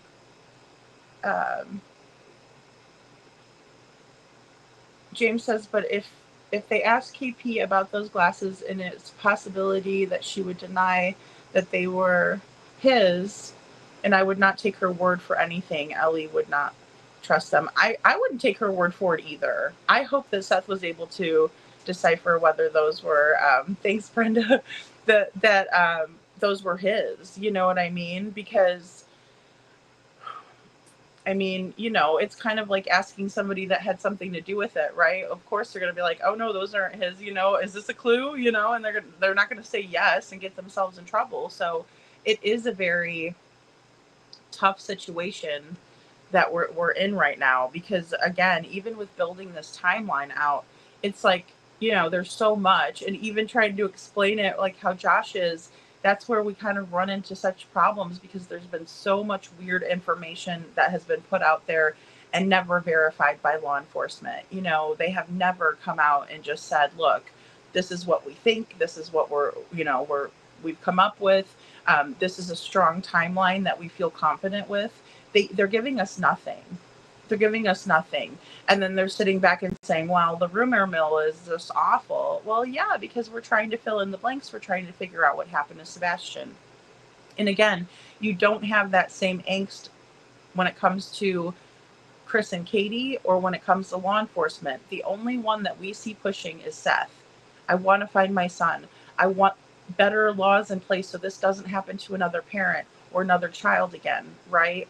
Thinking about what he can do and keeping himself busy with those things is a very normal and natural reaction that we're used to seeing from someone who has no guilty knowledge and who only wants to just find their son or their missing child. When we look at Chris and Katie, we see the complete opposite there, right? We see them making up these silly stories. I mean, again, I went, on Katie last night about, those weird photos that, I was able to take from the latest Holly Thompson interview a year after Sebastian went missing. And she's making these weird gestures and these funny faces. And she's just not taking it seriously. It's like she's shitting on the investigation. And why would a mother do that? We don't see that from Kyron Horman's mother. 15 years later, she's not joking around. She's not saying off the wall comments that we can take back and analyze and say, what the hell is wrong with this person? But we have plenty to do that with Chris. Plenty. Unfortunately. Adam Forever 21 says, I wish I was wrong and Ellie is just keeping hush and they know and are trying to get enough to haul them in. I hope so too. Adam Forever 21. And I was really, trying to kind of, take a step back off of law enforcement, but it just really seems like there is no care here. No care that we would normally see, especially when we look at Mike Morrison, who was the sheriff in the case with the 3 Decker girls, right? He comes out there, guns blazing, and is like, we're going to find this guy, right? That's what we want. I mean, does he know whether he's actually going to find him or not? Travis Decker, he's still at large. But, no, but he's out there and he's like, hey, we're going to get you, and he wants justice. So to me, that's worth way more than anything, because that just shows that he actually cares, that he's not giving up. We don't see that from Eric Craddock. And then he's got his hand out for a raise. It's like, what? James Cooper says Seth was not sure that was why he bagged and tagged them and turned them in. And I have a gut feeling that LE did not do any real testing on them and only went off of what KP most likely told them. I think that's a fair assumption, James. I do, because they've done that in this case from the beginning, Oh, hindsight says, in my opinion, more than that was done to verify. I would hope they would at least try to dust them for some kind of fingerprints, because there'd be somebody's prints on the glasses, right? I'm so glad Bullhorn Betty is zeroing in on Sumner County. Brenda Brown, no kidding. She's amazing, and we absolutely do need to demonstrate there. They cannot get away with it. Valley Girl says Brenda be the same. Yeah, they can't get away with it, at all. What they're doing is wrong. And I don't blame her for being extra pissed, because, she was there advocating and putting up flyers, and next thing you know, she's in, hot water herself, and, undeserved, now, if she went up to the Proud Pete's door and was banging on their door every 5 minutes, let me in, or calling their phone incessantly, things like that can be absolutely taken as harassment. And it is, I mean, to be quite honest, it is. So, Megan L says that would be Sebastian's prescription. Well, and I'm still hazy on the meds and everything.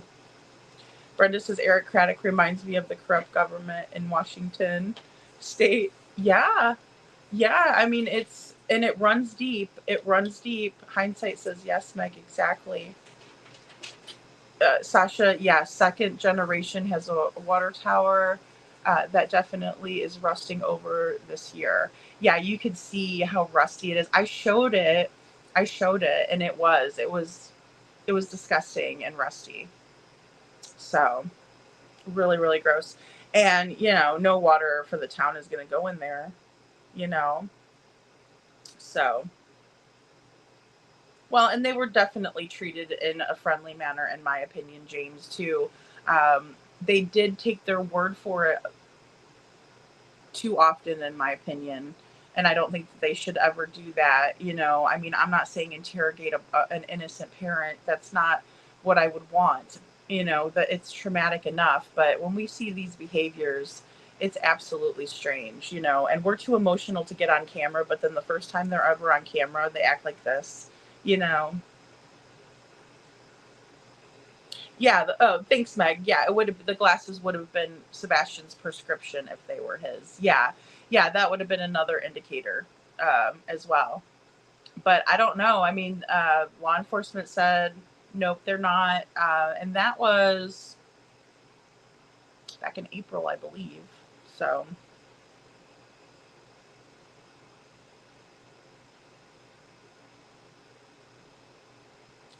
Well, there's a lot of uncomfortable things, there's a lot of uncomfortable things, and there's a lot of very strange, unexplained things here as well, because we don't even know if that was Sebastian taking out the trash.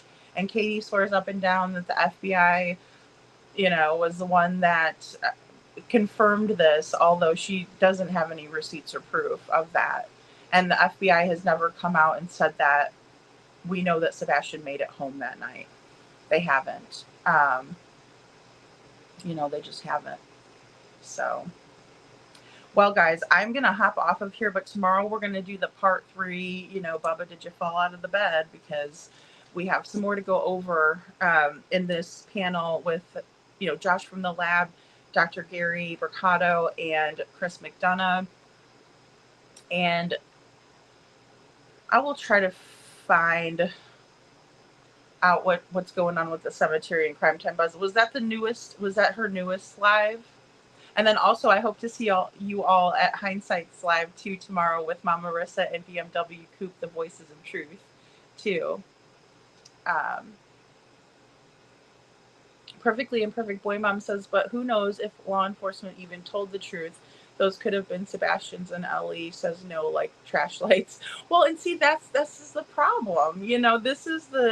That's the problem with like telling a major lie like they did to the public, because now we just don't trust them, and that's unfortunate. We should never have to feel like they're going to be lying to us, about something major in the case like that, or something so ridiculous where we can plainly see, like everybody was saying, it's not like the trash truck goes through the common areas, and cuts through or anything. They quite literally stay on the road and they have an arm, it picks the trash up and dumps it, Brenda Brown says, in my opinion, Katie took out the trash. Well, and I was wondering about Katie's friend Lori, her son, if that might have been somebody that took the trash out. And they told him, hey, run like Naruto, back, and, we'll give you whatever he likes, bribe the kid. I don't know. But it's just a speculation, Valley Girl says, James, who found the glasses and where they turned into. Seth did. I think it wasn't Seth. It was one of his searchers that found found the glasses, in my opinion.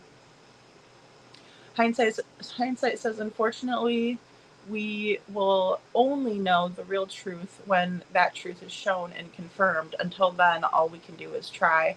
Yeah, and that's the hardest part here, because if we had solid facts to go off of, which, I mean, obviously, I guess we could say that is a solid fact if law enforcement came out and told us, but then I'm, thinking they've not been honest before, James says, for sure, Lana, too much suspicious activity all the way around, for sure. Yeah. And it muddies the waters too much. You're welcome, Kiki. Thank you so much. I'm going to go watch you on the replay too. So thank you all so much for being here. You guys are amazing. I so appreciate you, and I hope you all have a wonderful rest of your night. And, let's keep spreading awareness, keep spreading Sebastian's flyer, send it digitally, ask people to share it on their social media. And then also we'll keep writing those letters to people, right? Good night, Perfectly Imperfect Boy Mom, because that's really what's going to make some change, is that if we put some pressure on the what's going on here, because most people that look at this is going to say this is wrong, right? Most people are going to say, good night, little Miss Sharon from Australia. Good night, couponing. You know, they're going to say something's not kosher, right? As Chris likes to put it, something's not right. And it smells like, you know, Dr. Gary saying it smells. It's so dark. I was like, oh, it just gives me goosebumps every single time he says it. And then when he said that about the clown act, you know, and then him taking that mask off and chain smoking and telling dirty jokes, and it's like, oh my gosh, you see this creepiness, right? It's like the movie Spawn. Okay, I'm gonna show my nerdiness, right? But there's that movie Spawn, and John Leguizamo is like the little clown, right? And he's at the kids' party and he's like dancing around, and all the kids are like, "Ooh, he's so great!" And then, you know, he goes to the back alley and he's like smoking, and he's like, "Ha ha ha," you know, and he's like this evil clown, super creepy. But that's the dynamic that we see here, you know. That's what we're seeing here, and it is absolutely treading in dark waters. Another reference, it reminds me of the sewer on It, you know, when all the kids go to the sewer and they're going to find It. And you know, there's like shoes from the one missing kid down there, and there's just like, it's just like mud and muck and sewage. And that's what it reminds me of treading through Sebastian's case. And you know, he deserves so much better, guys. And I know I don't have to preach it to you, but you know, if there's anybody new coming in, if you could just look at this young man, I mean, he's just adorable. He's adorable. And even, you know, Dr. Gary and Chris McDonough were saying yesterday, he's just so cute. And I mean, that's Sebastian when he was little, you know? So it's just like, he just deserves so much better than this. So much better than this. You know, the liar feet. So we won't quit. We refuse to quit. And thank you all so much. Thank you. Oh, thanks, Peggy. Thanks, Peggy. Peggy says, hi, love your hard work and you're being honest. Thank you so much. Thank you for that super chat, Peggy. I appreciate you. All right, guys, you guys are amazing. I love all of you guys. You're the best. And please stay safe out there and say your prayers for Sebastian, you know, and all of us and all of our good friends here who are working so hard because, you know, again, it's dark. Okay. Thank you, guys. Thank you so much.